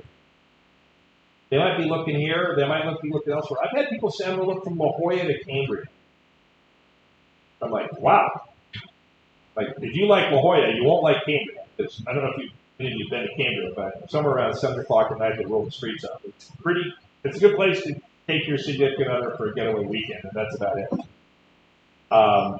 So what is luxury? Is it cars, clothing, jewelry, watches? It's a mindset, but I still think, and this is a Tony Giordanoism, I think you should be able to identify these things. The people that have these things appreciate them, and they appreciate them when other people notice them. I was teaching this class in Long Beach, and I pointed up at this slide, and I was wearing that watch. That's not my wrist. But I was wearing that watch, and I went, I wonder if that was like a vision board thing that I ended up with that pilot watch. If you are feeling like you're lacking in a luxury education in terms of the goodie aspect of it or the lifestyle, sources like Architectural Digest, Rob Report. Anybody here know what Flipboard is? It's an iPad-based magazine, and you can pick your channels. So if you look at my Flipboard, I collect guitars, I ride motorcycles, I sail boats. It's really obvious what I look at. But I'm also studying luxury things. I watch car auctions because I like it. I have had vintage cars, but I also now understand the vintage car market better. And it's on in the background every now and then. I go, wow, got $3 million for a vintage Corvette. That's cool. But at the least, I think it's important to understand that the bag's not pronounced Hermes, right? Just be good to understand what some of these things are and what it means to your clients. So do our luxury clients demand special attention? All of our clients do, and they should be getting it. Every client wants to be treated as if they're your only client. I had somebody walk in my office years ago, and I used to have this big whiteboard that had every property and what stage it was in. And he came in and he goes, "What's that?" And I said, "That's what we got going on." He goes, "The whole company?" I'm like, "No, my team." And he goes, "I literally thought I was your only client." Like, bravo. He's like, "All y'all doing all that?" Like, "Yes, sir. That's what we're doing." He goes, "Well, every time I call you, pick up the phone or you get right back to me." I'm like, "Yeah, that's what we do." Who here puts people in the car they haven't done research on? Oh. Hopefully none of the women in this room. Because about once a year, every other year, some female realtor goes missing. You guys, our MLS now gives us forewarn. Do you have that? What? Forewarn. That's more like criminal background check. I use benverified.com. I think it's $10, $15 a month. I don't put people in the car I haven't done a background check. And that'll tell me the other properties they own. So years ago, I have a guy in the car. He's probably in his 70s. His girlfriend's probably in her 60s. They're staying at the San Cedro Ranch. That's probably $3,000 a night. And we're looking at $15 million properties. We take a break and go get a afternoon coffee, and we're standing in line. And I said to the guy, he owned the largest dancewear supply company in the country out of St. Louis. So tap shoes, tutus, leotards, tights, you name it. He sold it to ballets and dance schools and whatever. So we're getting our coffee. So I go, "Is it a family business, or how does a gentleman like yourself get in the dancewear business?" He looks at his girlfriend and she goes, "I didn't tell him." He goes, "How do you know that?" And I said, "Sir, I don't think you'd respect me if I had vetted you to make sure you were real, right? I didn't know. I mean, I'm not going to go drive you around for a couple of days looking at really expensive properties without knowing that you're not an axe murderer or worse, not a real buyer." But Facebook, LinkedIn, slightly better than an axe. It's not as worse than an axe murderer. We said, yeah, or worse. Or worse. I'm glad you caught that. But please, for your own safety, vet people. Or if you don't have the opportunity, grab somebody from the office and you're going out. But back in the day, you could just get home and go, "Oh, I think I want to attack a blonde or a brunette or a redhead." Call her up, and she'd race out to some remote property to meet you, and you'd be like, "I have 2 daughters, man. This stuff makes me crazy." All right, so where are you going to find all this business? You could join a team that's luxury dominant. You could farm luxury markets. Nonprofit boards we talked about, faith-based organizations. Now, if you're gonna pour into your church, don't just show up. Be the greeter. Sponsor the coffee after the service. Sponsor the Sunday school. Sponsor the daycare. Do something that makes you prominent in a classy, subtle way, right? It's one thing to just show up and be a member. But for instance, on the nonprofit boards, I'm doing that because you're squinting at the screen. On the nonprofit boards, we would, like on the Maritime Museum, Charlie Munger used $100,000 every year. Charlie Munger is a Warren Buffett's partner who just passed away. And I would immediately send reply all to the whole board and all the volunteers saying, that's outstanding. Do you want me to send a handwritten card or call Charlie Munger? Immediately volunteer to thank the donor. But now everybody in that email now reminded, because there's my smiling face and my signature block, that I'm a local agent. Without, tell me you're an agent without telling me you're an agent. I just communicate. I'm not putting a business card in their hand. They all know what I do, and I didn't have to tell them. And you also get to call Charlie Munger, or try to start getting on the phone, especially now that he's passed away. We talked about influencers. All right, well, I don't have any sales or stats in the luxury apartment I want to break into. You have to fake it till you make it.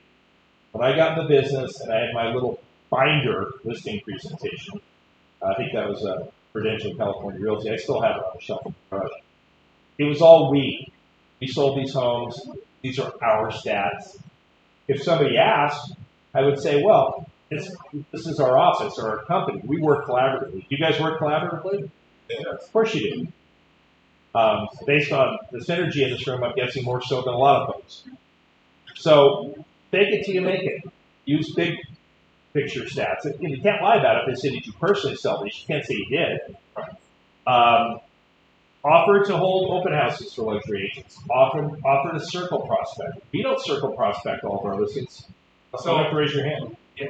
I'll throw a water bottle. Stop being so polite. No, damn it, man. All right, no. So a luxury homes, is it open house or broker open?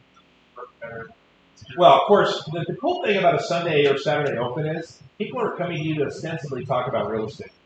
Like, where else can you post up? Because we don't have floor time anymore. Do you guys have floor time here? Yes. Yeah, so we don't, Santa Barbara. Nobody wanders. And back in the day, you'd have a plastic thing outside saying free maps.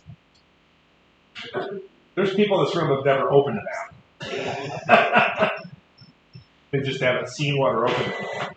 So, Sunday open houses are great, but I've had people ask if they could actually hold a broker open because all the neighbors come in.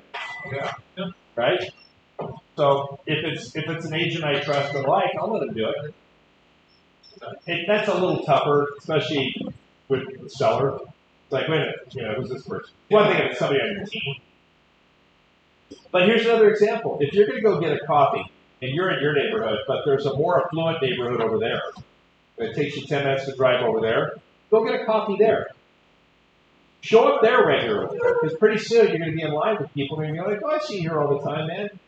You're going to have to start a conversation about something, right? Yeah.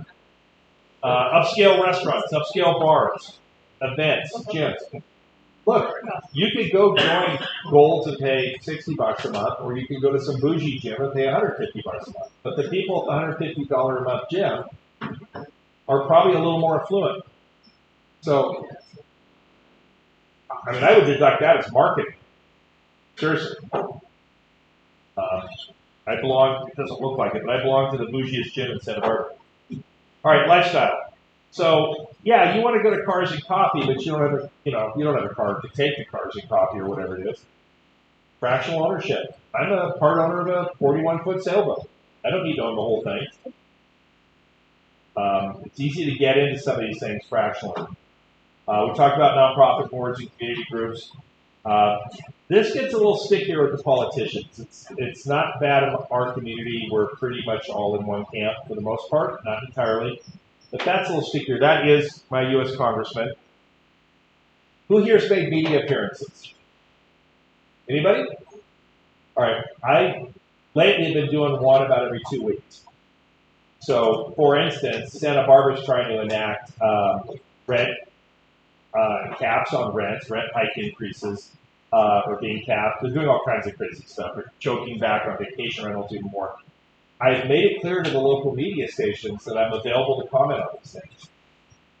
Or if something really big happened, like when the commission thing happened, August 17th of a year and a half ago. Not that I remember the exact date. You call the media and go, hey, you guys may not know about this, but this is a pretty big change. I mean, at the end of the day, it really wasn't a big change. Sellers are still paying it. It just goes through the buyer consideration. Yeah. Good thing Gary Keller had to write a check for tens of millions of dollars for that stupidity. Because pretty much nothing's changed other than what we call it and a little more paperwork for us. But become a resource for your local news. It's free. And I had a client text me the other day going, saw you on TV, man. Well done. It just gives you a lot of credibility, and it's free. You know, KUIT television, it's assignment desk at KUIT.com. So figure out how they get their stories. But I also do things like we had a small plane crash in Santa Barbara that I happened to be one of the first people on scene. Took a bunch of video and sent it to the TV station. Like, we use it. I'm like, that's why I sent it to you. Some of the LA TV stations wanted to pick it up. The plane was owned by the director Robert Zemeckis. He wasn't on it. And the people did live, although it wasn't good. It crashed, they were dragged away, and there was a fire. Bizarrely. But I said, look, everybody can use this, you just have to credit me. I want my name on that slide. All right, so how much does your attire matter?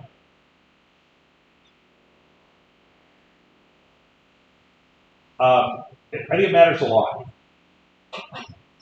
But that's not generic. I feel like I need to be dressed slightly better than my clients. Not a lot. I don't want to make them uncomfortable. When I started the business, I wore an Italian double-breasted suit every day and a tie.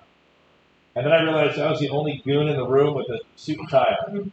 I mean, Santa Barbara bankers don't wear a coat and tie. My bank's in, like, literally, Jared from State Farm, they're in khakis and polo shirts. I mean, the only people I know that wear ties anymore are the attorneys when they go to court.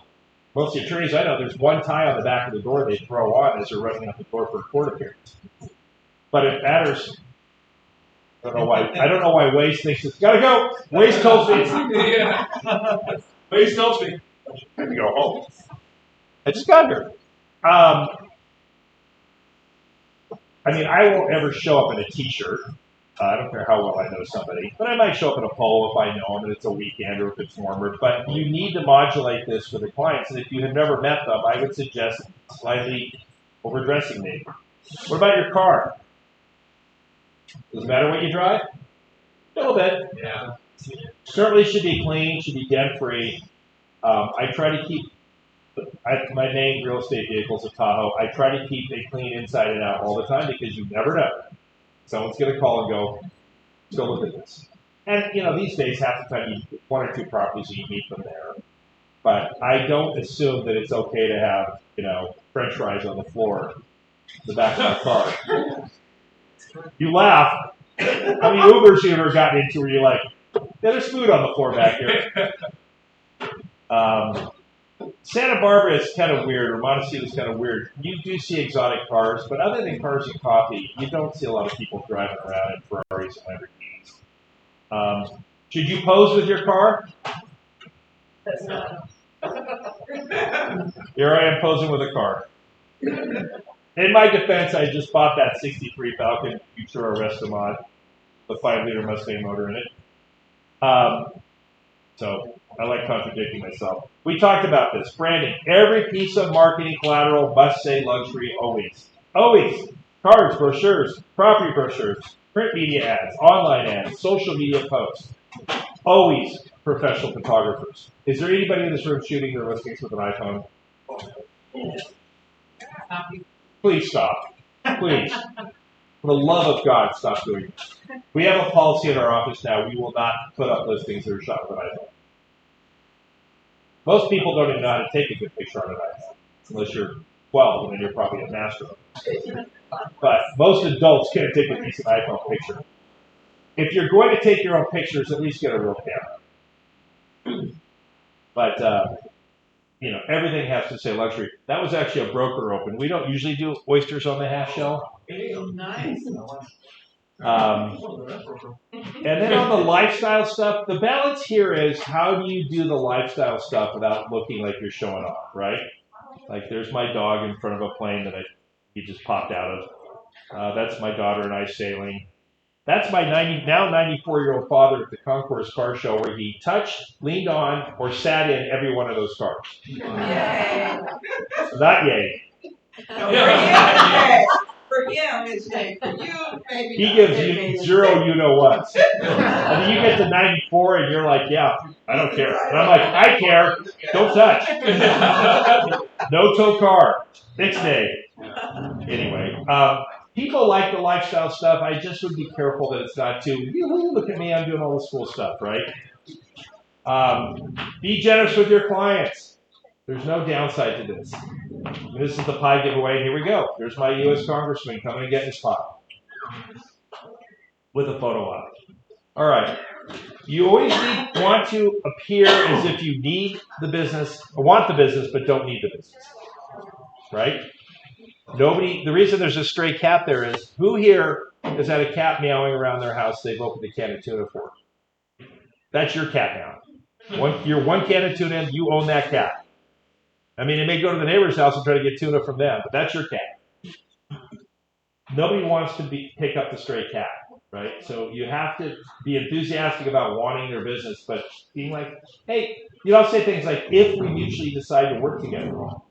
Who says that to people? Most people are like, please hire me, please. I need to sell a house.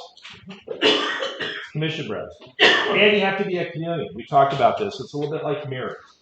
If they're using a lot of big words, maybe you dive into some big words. If they're speaking more simply, maybe you do that. If they're speaking quickly, maybe you do that. All right, I'm not going to delve heavily into 3 levels of luxury. If you're of the mind to really build a luxury business, I strongly suggest getting involved in the luxury community. There's a lot of referrals happening within that community. That's worth it alone. It's just how much business is being shared within that. All right, if you shoot that QR code, there's a whole bunch of resources, luxury resources for you. Who here would like to see a luxury listing presentation? Do we have time or do you want to eat? Should we take a break and get food and then do it? What do you want to do? Yes. All right, grab a sandwich. Do we get that slideshow as well? I will send to your office both parts of the presentation. Woo! Oh, all right, Steve. Thank you. It's all right. Let me out of here. And I'm about to dig in this list. Oh, sorry.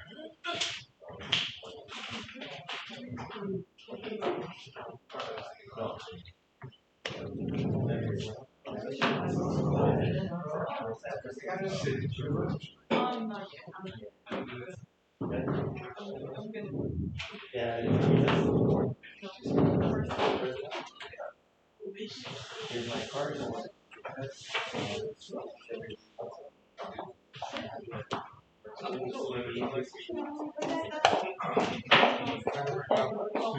Is there cheese? Yeah. Do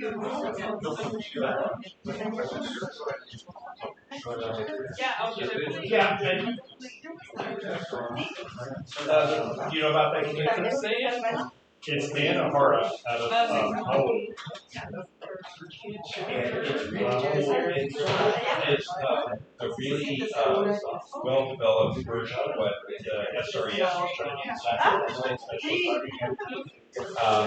And, they have financial plans. So he's really positioned himself to, he has a community, and it's trading on, 1031 and TST and all this stuff. But, one of the conversations that he has really early on with folks is, he used to say, what other investment properties do you have? And people say, I don't have it. And then you find out they have a condo and another house. And like, oh, those are just rentals. I have. I bet now they have right? So that was just, what you're on the right is what he wants to do. A lot of his clients are seniors.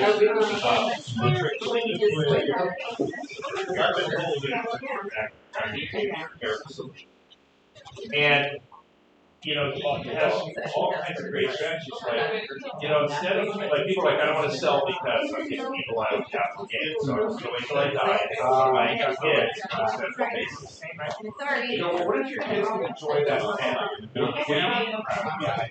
Well, you have all in, all in. So why don't we sell that real estate and either buy a home for your kids where they will rent it, like rent it on the street, and then they've already got used to it. Now, you don't have this property, and the other thing he says is, you want your kids to have fun because, well, how many parents are I didn't know that you were doing that. there's a guy who are an attorney who specializes in helping family members see each other around the Oh. And I'd be like, that's like, Okay, then you're I'd be like, no, it's a hard no, dog. I'm not doing that. Like, you spoiled brat parents made something, it passed on you, and you guys said, Mom wasn't born to me, and I took care of her. Shut your pie hole. Are we all in line? Be thankful Yeah. for what our parents We should have went this way. worked hard and built something. Oh, I do a ton of stuff. And I encourage you, like, guys, I know this is stressful. I wanted to get sound. The most important love money in life, but let's keep it.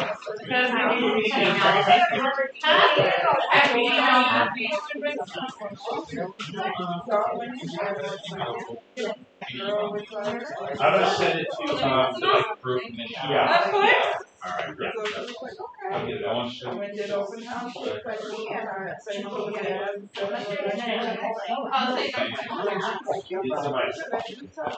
And that's for everyone. When we talk about Fight Club, we talk about 5-star, we talk about it's all incredible. I talk about it in the presentation. And I say, look, this is really overused, but I can tell you this. We did this presentation, we were down for blah, blah, blah. I've never had somebody after the back saying, you didn't look right. I can go look at the. And by the way, so, Oh, okay. this isn't a really meaningful experience. I want to know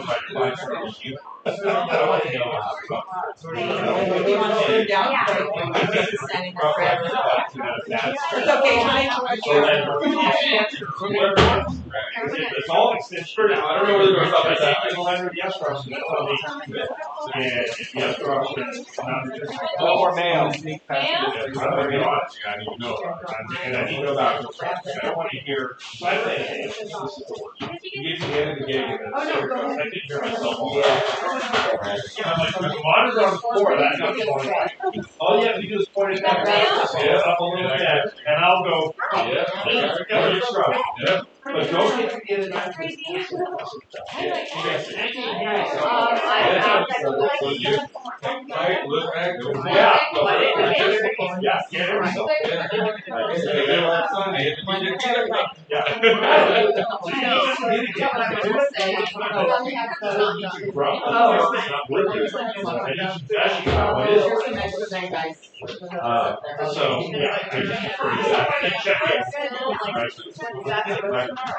Just call randomly by your price.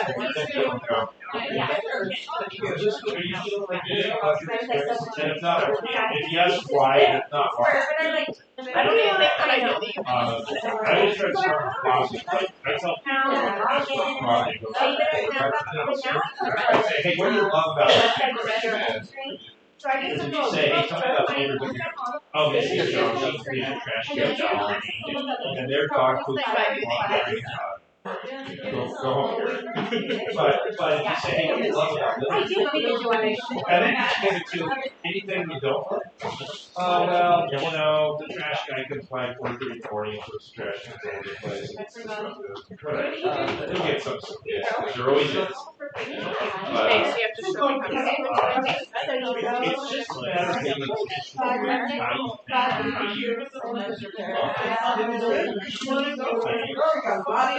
Yeah, I'm full of it. Well, we put me a I'm gonna let you know. You can let you size mine.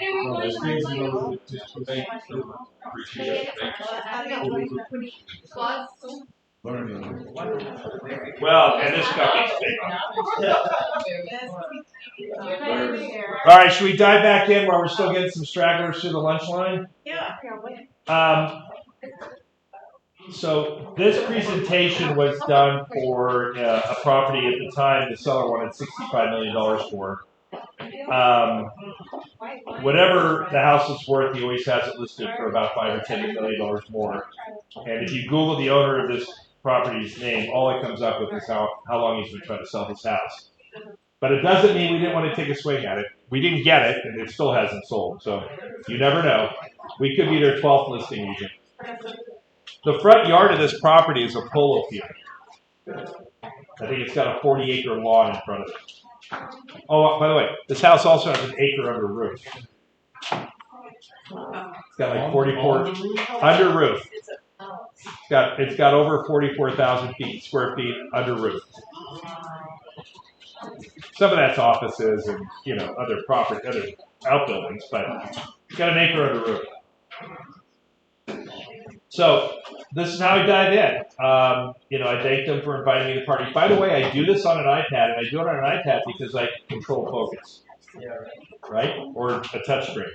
So, Mr. and Ms. Seller, I'm going to talk a little bit about our team, our community impact. I'm going to talk a little bit about Keller Williams Realty, seller services, marketing overview, digital and print marketing.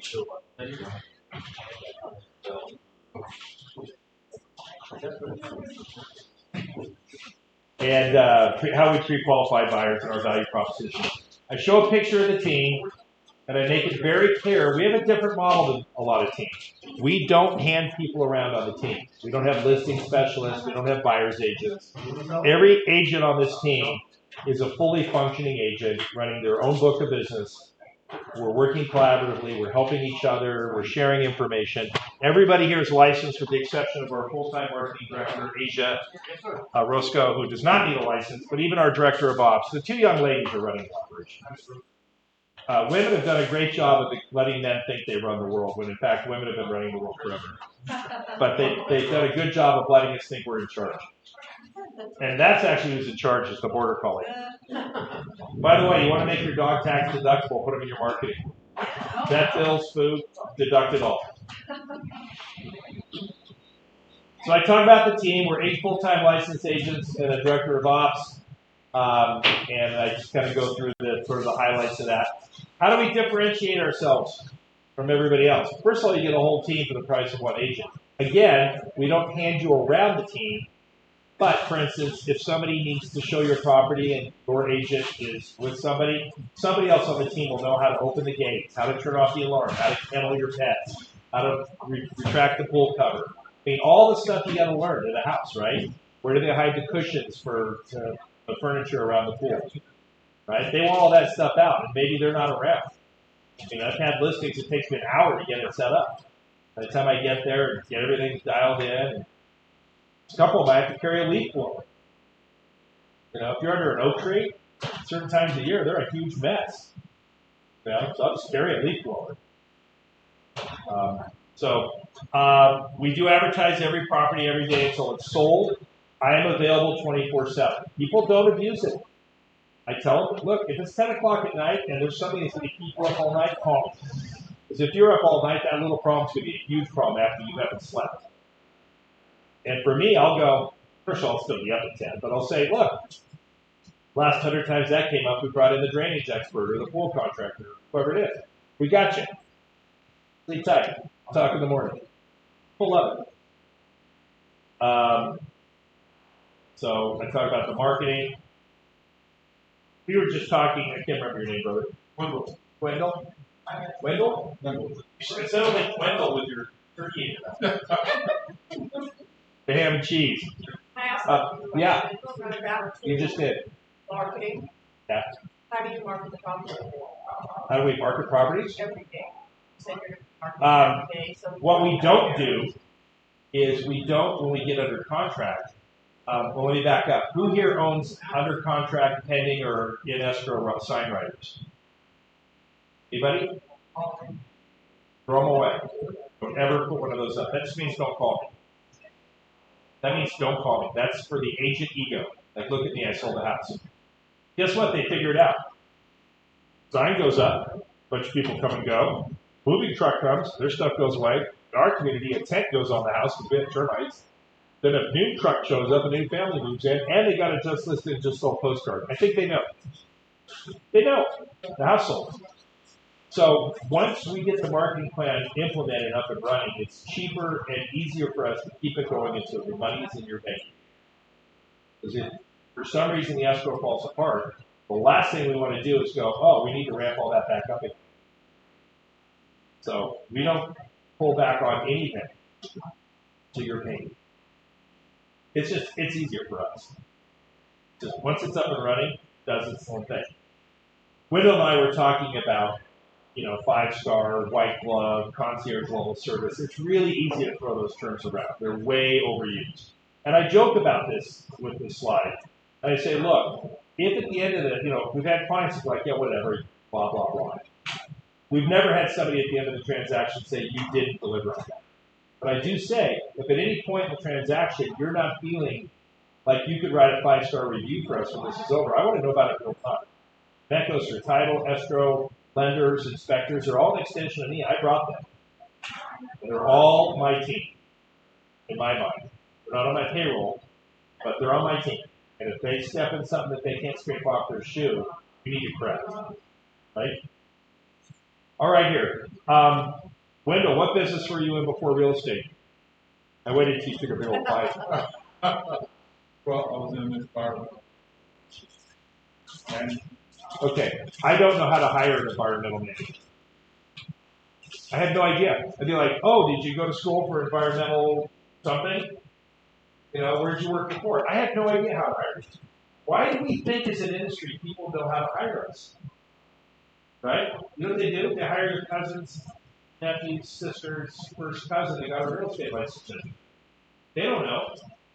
And it's our fault. It's not their fault. So I put a little questionnaire together. And I joke and I say, granted, I ask a lot of questions that make me look really good. But I want to know, how long have you been in the business? How many properties have you sold? What's your average sale price, list price ratio? By the way, what's your marketing budget? Do you think when I zoom in on $400,000, that doesn't get their attention? And by the way, when you explain to people what it is you're doing for them, the conversation the commission gets a lot easier, right? Because usually you walk in and they go, yeah, your house is worth $1 million and I want 3%. They're like, okay, but you're just going to put a sign in front of me and go back to the office and put it in the MLS and throw paper clips at each other. They have no idea what we do. They have no idea. And that's not their fault. It's ours. Because we don't tell them. Does your company have a regional sports entertainment division? Are you a regional luxury ambassador? Anyway, when we used to do this in paper, I would print up 30 or 40 letters, testimonials, double-sided, and throw it in there. Now, if they want this, I'll send them a PDF of hundreds of letters, and occasionally people want them, and they read them. They're like, oh, that was a funny comment that this is Adrian made. I'm like, you read all that? Like, you need a life. There's a TV in your living room. You can watch American Idol. I always pause here because I've done this presentation, and people have said, you just got up and talked about how wonderfully nifty you and your team are for the last hour. It makes sense to me to do it that way. If I was trying to get a job at Google, I wouldn't walk into Google and go, Google's a great company. Let me tell you all about Google. They'd be like, yeah, we're here. We know about Google. We got that. We want to know about you and what you bring you. But homeowners, some of them, want you to talk about them and their house and not about you. So I at least pause here and I explain this is a job interview. I don't get a chance to really help you out if I don't ask the job interview. But I pause here to say, short of getting you top dollar in a time frame that's appropriate for you, what's important to you? Some people may say, I don't want to be called after 10 o'clock. Some people are going to say, I really don't want a sign, or I don't want an open house, or I don't want this, or I want you to call me every day. I don't want you to call me at all until you tell me where I can get my check. We've had clients go, thank you for the update on everything you're doing. If you could leave me alone until you need me. I prefer that. Noted. Perfect. Just freed up time for me. So I stop, I ask the question, I try to shut up, and I write down everything they say. Everything. All right, Mr. and Mrs. Seller, I really see this as a three-tier process in terms of the preparation. We do the pre-marketing services, we develop the assets and the strategy, and that's one of the things I love having about a team. We will meet collaboratively and go, who's the buyer for this property? Because in addition to the shotgun marketing, we're going to do targeted marketing, right? We sold a 350-acre ranch with an 8,000 square foot log home on it to a guy we found on a targeted Facebook post, who said, may I land my helicopter there Saturday morning? Had I been on the call, I would have said you can land an airplane. He did land a helicopter there now. He's 2 helicopters there. So it can work. Once we're on the market, we're going to have reporting and feedback. I'll show you examples of our marketing reports. We'll obviously, of course, be doing the property showings and negotiate offers. And managed disclosures should probably be moved over a tier. I don't want to wait that long to do the disclosure. But we manage the escrow process and the final documentation. Mr. and Mrs. Seller, at the end of the deal, I'm going to send you an email, but I'm also going to come by with a little bamboo box with a thumb drive in it for a little eco statement that's going to have every document in the transaction starting from the very beginning to your closing statement in chronological order. Would that be helpful for you? Yeah. They lose that or their kid puts their school thing on it and erases it. Then we have to send the final statement to their CMA, their CPA anyway. We do a lot of administration of wills, trusts, and probates. We'll do this for anybody, but this really kicks in on the trust sales. We will handle anything for our clients. And the way I will characterize this is if it's legal and ethical, we'll do it for you. We had a client a couple years ago, and a room full of people asked us to help him with tax fraud. He wanted $1 million of the sale outside of escrow given to a pet rescue with him getting a tax deduction, but he was never going to touch that money. And I was like, not sure you get $1 million deduction for money you never had. And by the way, we can hear you. Like you said that with your outdoor voice. Everybody in the room looked at each other and went, yeah, that ain't happening. We ain't doing that. But on our trust sales, we tell people, and you can see their face let down, in a positive way. We tell them that you're going to do this for them. But, right before COVID, or right at the beginning of COVID, I had this family, mom passed away. They came from, I think, Iowa, New Mexico, and Arizona. So the siblings all came, and they were getting the photos and the important tax documents for mom. And they're like, what are we doing with this house full of stuff? And I said, take what's important to you, identify things of value that you'd like to help sell, and identify the things that I can donate or have trash. I actually sold a 1984 Fiero GT for it. I don't like being in the car sales business, per se, but it wasn't that hard to do. I joined the Fiero group on Facebook and found somebody immediately who bought it for their 16-year-old kid as their first car. It's a perfect car for a 16-year-old.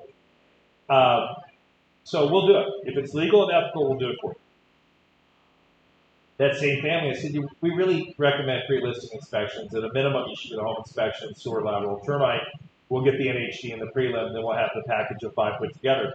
They're like, okay, we'll get us the names, we'll schedule all that. I'm like, no. No, we'll do it. Just need your approval. We'll even pay for it and get reimbursed the escrow. At any given point, I probably have $20,000 to $30,000 or $40,000 out, waiting for an escrow to close. Get paid back on paint, carpet, driveway resurfacing, whatever we can, landscaping. I mean, a lot of our clients aren't around. It's the second or third home. They're not there to supervise it. They approve everything, right? But I send them a before picture. I send them interim pictures. I send them an after picture. I say, okay to pay these people. Everything's in writing. Every expense is approved. They can call me on the phone and say, yeah, go ahead and cut that guy a check for $5,000. I'll say, right after I get your email. I need written authorization to spend your money. Hasn't been a problem yet. So pre-marketing services. Obviously, we're going to help you evaluate the physical condition of the property and prepare recommendations for marketing. I will no longer do this before I have a signed contract. I'm tired of people using all my expertise and then giving a list of listening to their needs. Just got a license. Not doing it. They say, well, let's do that now. I'm like, let's take this in a linear fashion, and there's a time to do that. I'm happy to we'll have a whole separate meeting where we just walk around the property with a clipboard, talk about what you might want to consider doing, what the biggest bang for the least buck might be to help you maximize your position. Happy to do that, but we're not doing it today. Let's see what side this one. If they need bids and or supervisor work, we'll do it. We always offer to do an updated price opinion because we often meet with people. They don't do anything for months. Market usually is moved by then. We're big on staging. We're big on pre-listing inspections.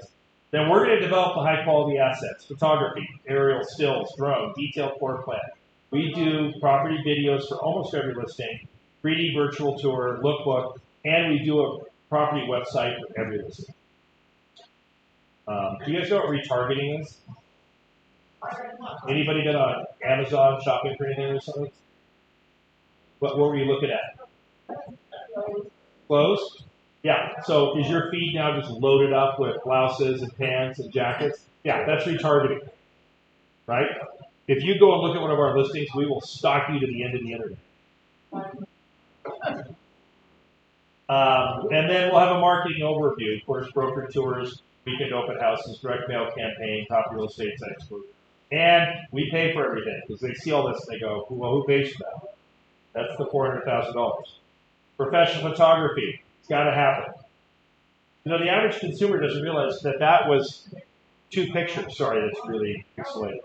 That's 2 pictures. There's a picture of the interior, then they adjust the camera for the exterior, then they cut that out and superimpose that. Camera can't do that. Can't expose indoor and outdoor. If I'm looking over at Wendell, my eye is probably this big, and I look outside when it's bright, my eye stops down immediately. Cameras can't do that simultaneously. They don't realize what we're doing for them. That might have been 2 or 3 pictures. Stacked. Anybody here doing virtual staging? Yeah. People still don't know it's a thing. I mean, with AI, maybe more. That was the house that Charlie Puth bought.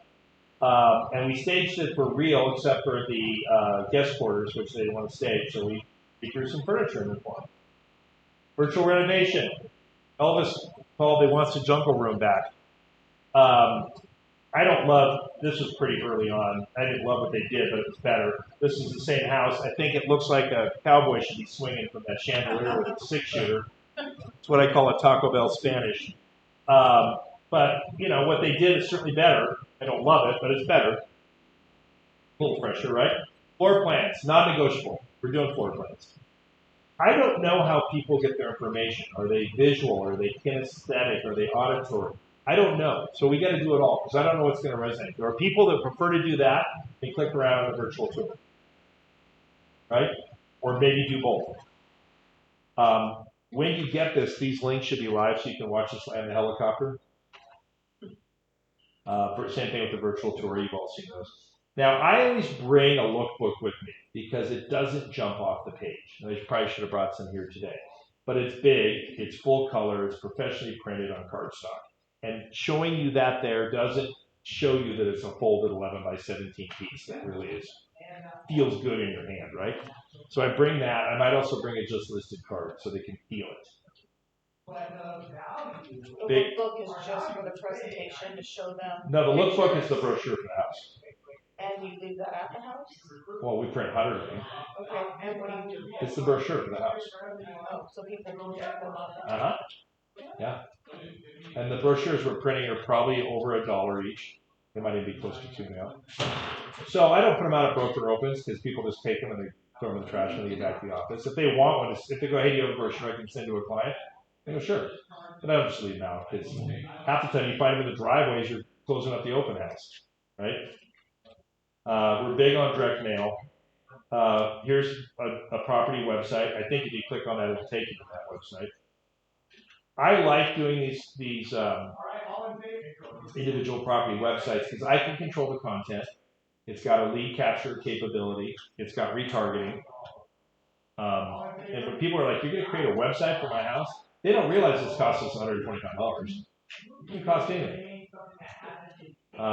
Really big on direct email, both to our database and to the various MLSs. We're in 4 MLSs. Property showings. Saw this picture already. obviously, Mr. and Miss Seller, we're going to be playing ball with all the big websites. We have to. We all have a love-hate relationship with Zillow. But I do zoom in on this: 137 5-star reviews on Zillow.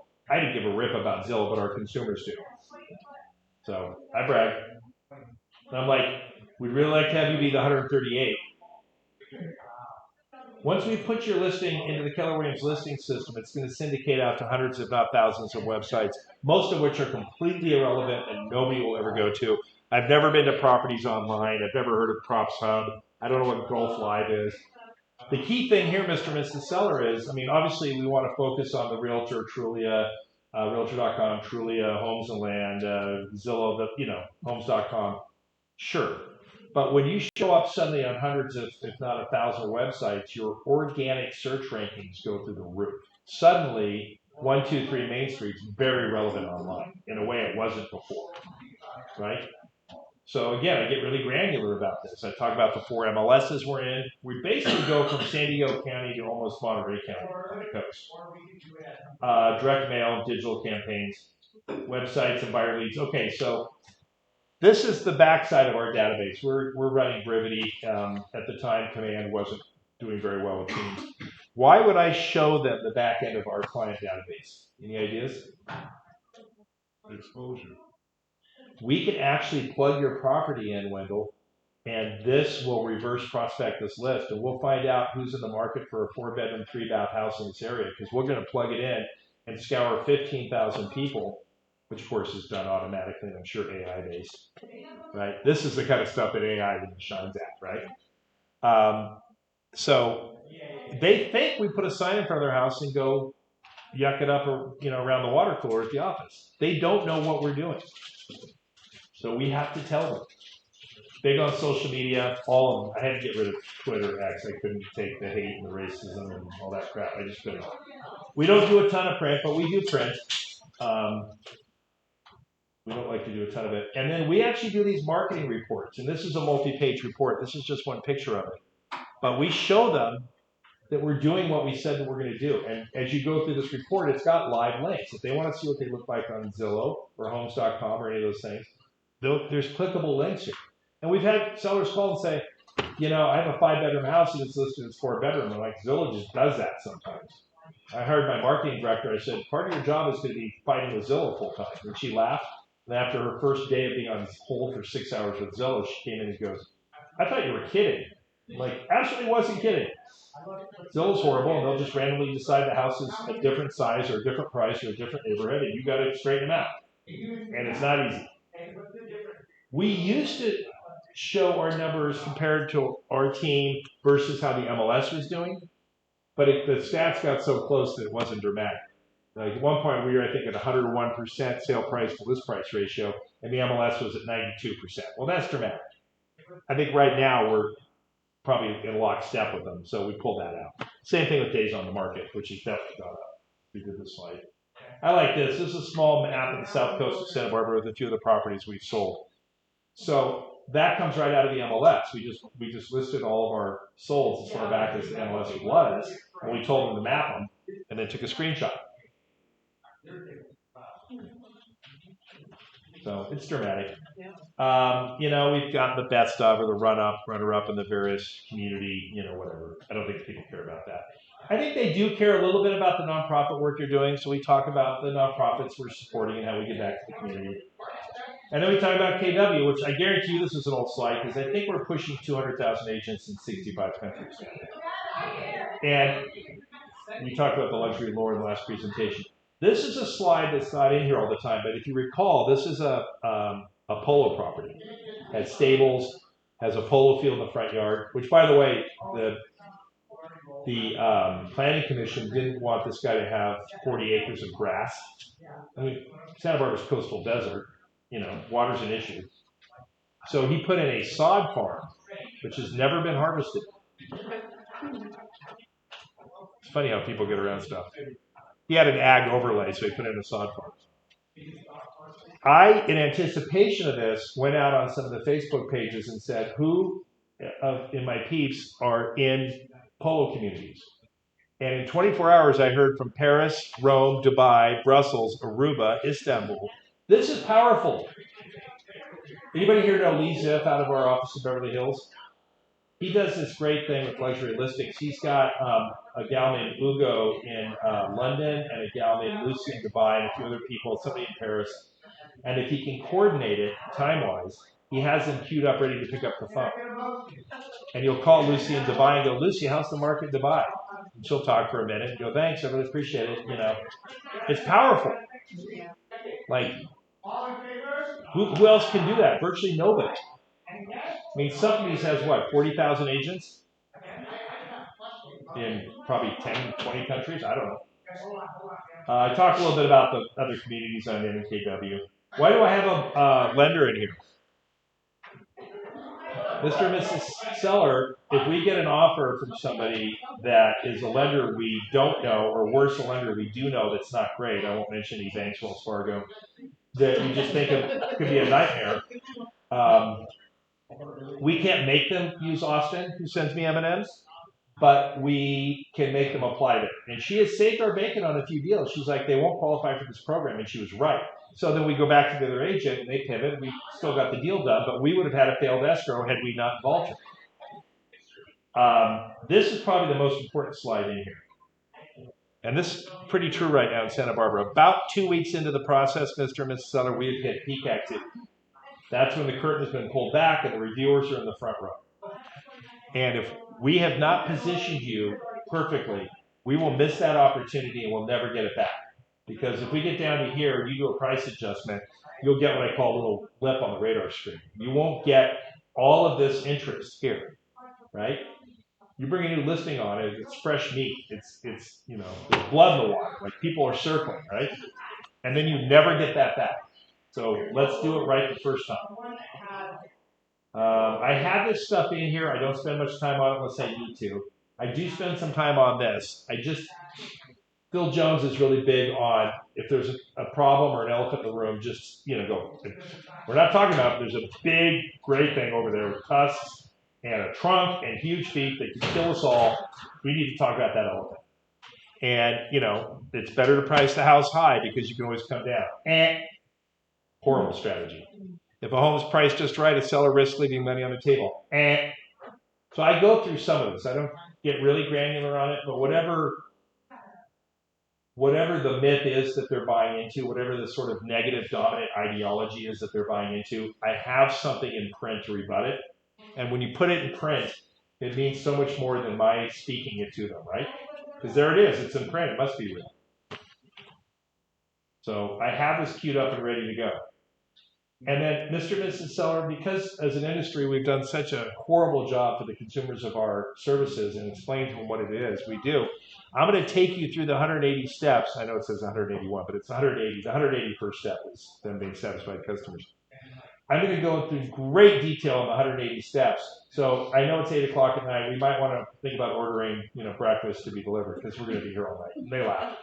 I don't go through any of this. And of the 180 steps, 150 only apply to your property because you don't have a well, you don't have a pool, we're not going to survey it, you don't have a septic system. So there's things that don't apply to every property. But I bet there's 150 of these things that do. And they don't know we're doing it for them. They have no idea that we're doing all this. And it goes on and on. And you're going to look at this and you're going to go, yeah, I do all that stuff. And then the 181st step, Mr. and Mrs. Seller, is we get to add you to our list of satisfied clients. Now, do you think if you did this presentation, you'd have an easier time talking about commission? Yeah. I will not discuss commission until I have done this. I start with this, and then I go to the CMA. Never the CMA first. You do the CMA first. All they hear after that is the trombone from the old Peanuts cartoon, you know, the wah-wah. That's all they hear. You could take off your clothes and dance naked, they wouldn't notice. All they're fixating on is that you said their house was worth more than they thought or less than they thought. Years ago, pre-internet, I had this old German couple. They were going to retire and go up to a retirement community in Monterey. And I sat with them in their house, and I said, I think your house is worth $700,000. And the little German husband said in his little Arnold Schwarzenegger accent, are you out of your mind? And I said, out of my mind high or out of my mind low? Like, that's a loaded question. Like, yeah, I'm in real estate. Clearly I'm out of my mind. They're smarter than you rocket scientists like my daughter. They thought their house was worth $200,000, and I told them it was worth $7. She wouldn't stop hugging and kissing me. Every time I went over there, there was a schnitzel or a pastry or some German food that had to be consumed. I was getting awkward. I'm like, thanks, but we don't have to do the huggy kissy like this every time. I'm like, let's just get her done. Anyway, always this first. What's my value proposition? What am I going to do for you? How's this going to work? How do you need it to work for you? Let's talk about pricing. If they want to talk about commission here, I'll do it. I'd rather wait to the end and go through everything and then talk about commission. But I also like the conversation now. As Mr. and Mrs. Seller, really all you need to decide today is what you want to pay me. Well, what would you like to pay me? I mean, you ask them. Completely negotiable. You might get people go, well, it used to be 6, so I guess 3. Like, okay, I like 3. Be honored to work for you for 3%. Done. I say, no, you need to understand that you're probably not going to get an offer that asks for less than 2.5%. But that's a separate negotiation and conversation. What questions do you guys have on this? It sounds like we just have to make sure that we concentrate on letting them know who we are and what we're going to do for them. And to let them know that what we're doing in the presentation from the originally is that I want to make sure that they want to work with me and that I can work with them. Right. And so. That's a really interesting, really good point you make about wanting to work together. So I mentioned earlier that I often say things like, if we mutually decide that we're a good fit, which isn't language they hear from them. They hear desperation, like, please pick me, calling me, that's not good. Channeling Elon Musk. So I almost always do this as a 2-step process. So, and I tell them when they call and say, hey, look, we're interviewing agents, we'd like you to come and see our house and, talk to us. And I go, if it's okay with you, in a perfect world, I found that the way this works the best is we meet each other and you show me your lovely home, then I'm going to go do my research and come back. Because I don't know what I'm going to look at. Most of our homes are custom, not tract homes. But even tract homes now, our tracts in Santa Barbara started in the 50s and stopped 70s or 80s. Some of those have been rebuilt into show places. And some of them still have popcorn ceiling, shag carpet, and a 40-year-old forced-air gas heater. Right? That need everything. And those old houses, those old tract homes either have new windows or they need new windows. There's no middle ground. Either someone's done it. Actually, some of them are so old they need another set of windows. So I don't like doing this as a 1-step. I won't stand in somebody's living room and tell what their house is worth unless I really know. Like, look, if it's a condo and a complex, I know we have a complex that has 275 condos. If you tell me what floor plan you have, which way it faces, and what you've done to it, I can tell you within 5% of what it's worth, or maybe 3%. But that's unusual. So, to your point, when I'm going to the house, if they're obnoxious, I may say, let me refer you to an agent I really dislike. There's some agents I really don't care for that you'd be a good fit. I like the ones who are like, that neighbor's a huge problem, and that neighborhood, and she did this, and then when you list the house and you're sitting at the weekend open, and all the neighbors come in and go, thank you, get rid of this person. Like the whole neighborhood's like, she's a problem, right? Have you noticed like the person that's complaining about everybody's the problem? People will tell you who they are pretty quickly. I actually had a neighborhood throw a block party for me for getting an obnoxious neighbor out. Like we're throwing a block party, celebrate, like Ding Dong, the Wicked Witch's death, like the house fell on the witch. But you're right. It's life's too short to work with angry people, people that are hateful and just whatever. I don't do it. I can't take it. I've fired some very high-end clients. Just said we're not a good fit. Did it recently. She said, that's great. She said, send the cancellation. I said, I need to check for the marketing. And I got $10,000 out of it, which is what I had receipts for that. It wasn't any of my staff time or my time, but I had hard money had already spent 10 grand. And she wrote a check, and I released her. So it happens. Rarely. I don't like doing it, but life's too short. I need to feel good for everybody. Any other questions you guys have? Thank you so much for sitting through all this. Thank I you. appreciate it. Really good. Very insightful. Very good. Thank you so much. I'm gonna grab some. Yeah. QR. Yes, I can pull it. I can pull it up. Do you send this to them? Yeah, as well? I'm gonna send this to the market center. But you send it to the listing, the sellers, Not before we've met. not before. But No. This is what you go through when you meet with them for the Yeah, first time, and if right? you print stuff out, like people have like said when I've done this presentation, like, oh, do you want to print it out and have a handout? I'm like, you do that, they're going to look at it. They're not going to engage. I mean, I'm just as guilty. If I was sitting through this and it was printed in front of me too, I would have already gotten to the end of it, and then I would have missed whatever the speaker said because I'd be right. Right. You know what it reminds me of? When I show properties, the etiquette in Santa Barbara is you show up with your clients, the other agents there, you hand the brochure to their agent, not to them. When they do that with me, or I'll grab one if it's sitting out, and let me say, like, let's look at the house, and this is good later to remind yourself of what, because you show them the property, they walk. If you hand somebody something in our culture, it's considered polite to walk around and read it. Somebody handed it to you. Then they get back in the car and they go, was there a view? They're like, there's a huge view. Or was there a fireplace in the living room? How did you miss that thing? Big enough for us to have a party inside the fireplace. They don't focus on it if you give them printed material. So I don't. So I'm very much about controlling focus. And again, it's why I do this on this. If I want to zoom in on my phone number, when I was in the theater world, when I was working my way out, I used to be a follow spot operator. You go to a dark theater and turn on one follow spot, you can whip that around and people be like cats chasing a laser, right? So think about guiding people through a process and controlling the focus, right? And if you start letting them do it, it will get out of hand. So you can send it to I hand it to their agent gives it to whatever they want. But if I'm with my buyers, I don't give it to them until we walk out the door. I'm like, let's focus on what we can see here.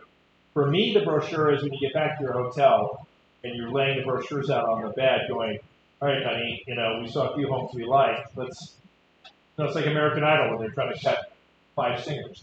They lay out all the pictures and go, okay, did the best job. That's what that tool's for. I mean, I'm not sure why we do brochures anymore because there's a lot more information everywhere online than there is in my brochure. And my brochures, I don't tend to have a lot of words. I like bullet points, and I don't want to answer all their questions. You guys put prices on your property brochures? Yes. Yeah, never. I never do. Never. First of all, prices change. If the price changes, do you reprint them, or do you take a Sharpie and put a line through it? Reprint them. That's selling used cars. No. I like it when the car hits the lot, and the first day they take the white thing for the windshield. They write $25,000. They put a line through it, and write $22,500 next to it. Day one, they told you, oh, we've already cut the price. Day one. I love it when they come into the open house and they keep turning the flyer over. I just sit there and watch them. Like, is there something I can tell you? Like, well, how much is it? Like, just ask. Yeah. But people are weird about it. If you give them everything they need to know, they won't engage with you. And I'm forced to engage them. I teach a whole class on open houses. But one of the things I like to do is I welcome them. Tell them to just, free to range around. If there's something they wouldn't find on their own, like, hey, behind that hedge is actually a guest house. It's kind of hidden from the house. Make sure you don't miss the guest house. I let them walk away, and some of you are old enough to remember the TV show Columbo. Oh, just one more thing. Remember that whole thing? Just one more thing. Oh, sorry, forgot to ask. We're just always tracking. Did you come by way of a sign, or did you see an ad?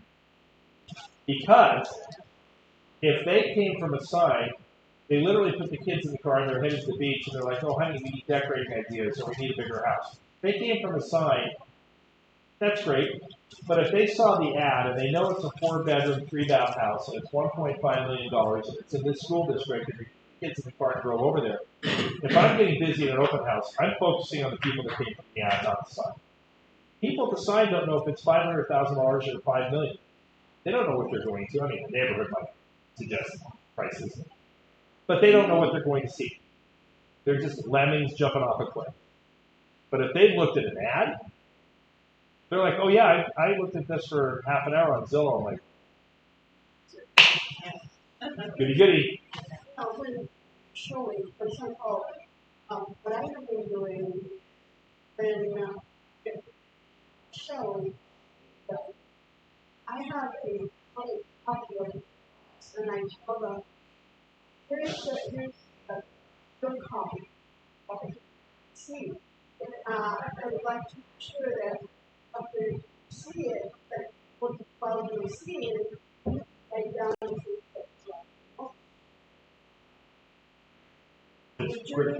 Yes, I do. I do actually usually. I don't show a ton of property anymore. I'm going to do for referrals and past clients and stuff. But the random internet leads I get team. But I do print up the private or the public MLS remarks, and I staple them, or if I'm getting really fancy, we have a little binding machine, and I do it in the order we're going to see them. So later on, if they've seen 6 or 8 properties, which seems like nothing to us, can you imagine you're just starting real estate search and you look at 8 homes in one day, you get back to your house or your hotel and you're like, what just happened there? Like, I don't even remember what was what. They can't remember 3 houses ago. So yes, that's great. And when they want to follow me on their card, my point is I can't curate a meaningful experience for you, and I'm big on this. Let me say that again. Curate a meaningful experience. If I don't listen to your chat after we see a property about what you liked, what you didn't like, how it felt, what you saw, you know, are you completely opposed to the pool or you're upset it didn't have a pool, right?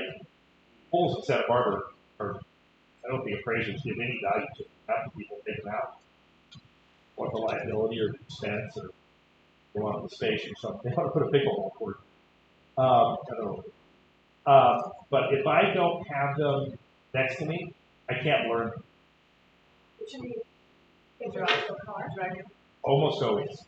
If we're looking at one property, you know, chances are they want to come to my office or have me come to their house, pick them up. They're like, hey, we're out running around, let me show them.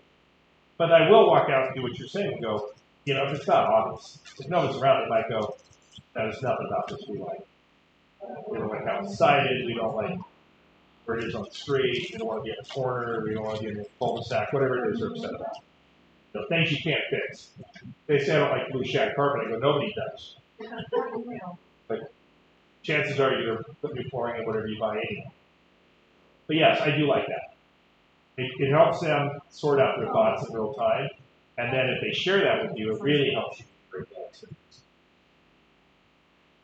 Thank you guys. Unless you have any other questions, I'm going to grab a sandwich. Thank you so much. Nice to meet you. Think about me for Santa Barbara. By the way, if you have referrals around California or the United States or the world, it doesn't have to be my area. If you ping me, I'll at least tell you who I can refer.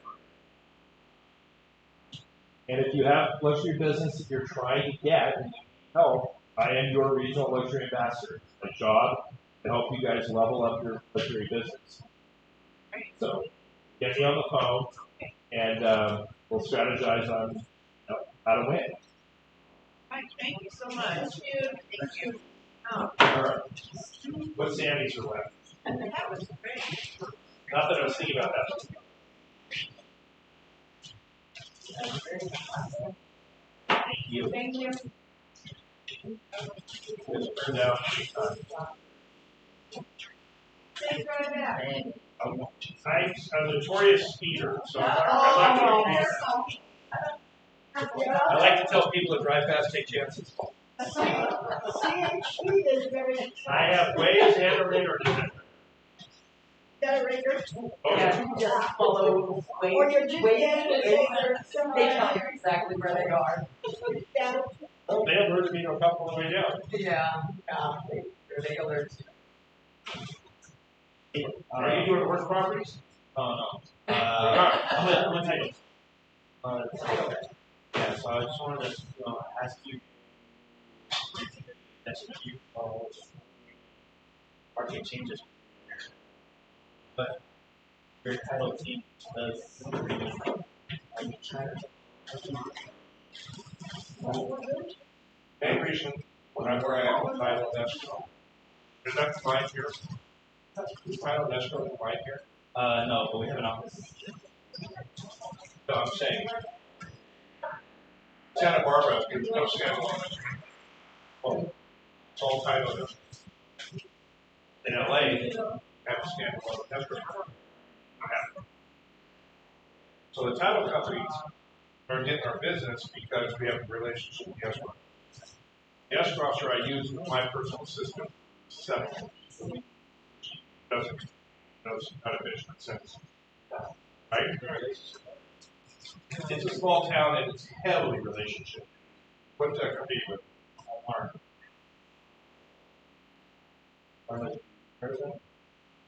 You're not our county. Well, Walmart is all over the place. We have offices. No, you don't have a plan. Yeah. I don't know. I've never heard of Walmart, but big players in Santa Barbara, Sacco, Fidelity, WFG, which is called WTF. Those are the names. I'm pretty firmly with Fidelity Camper.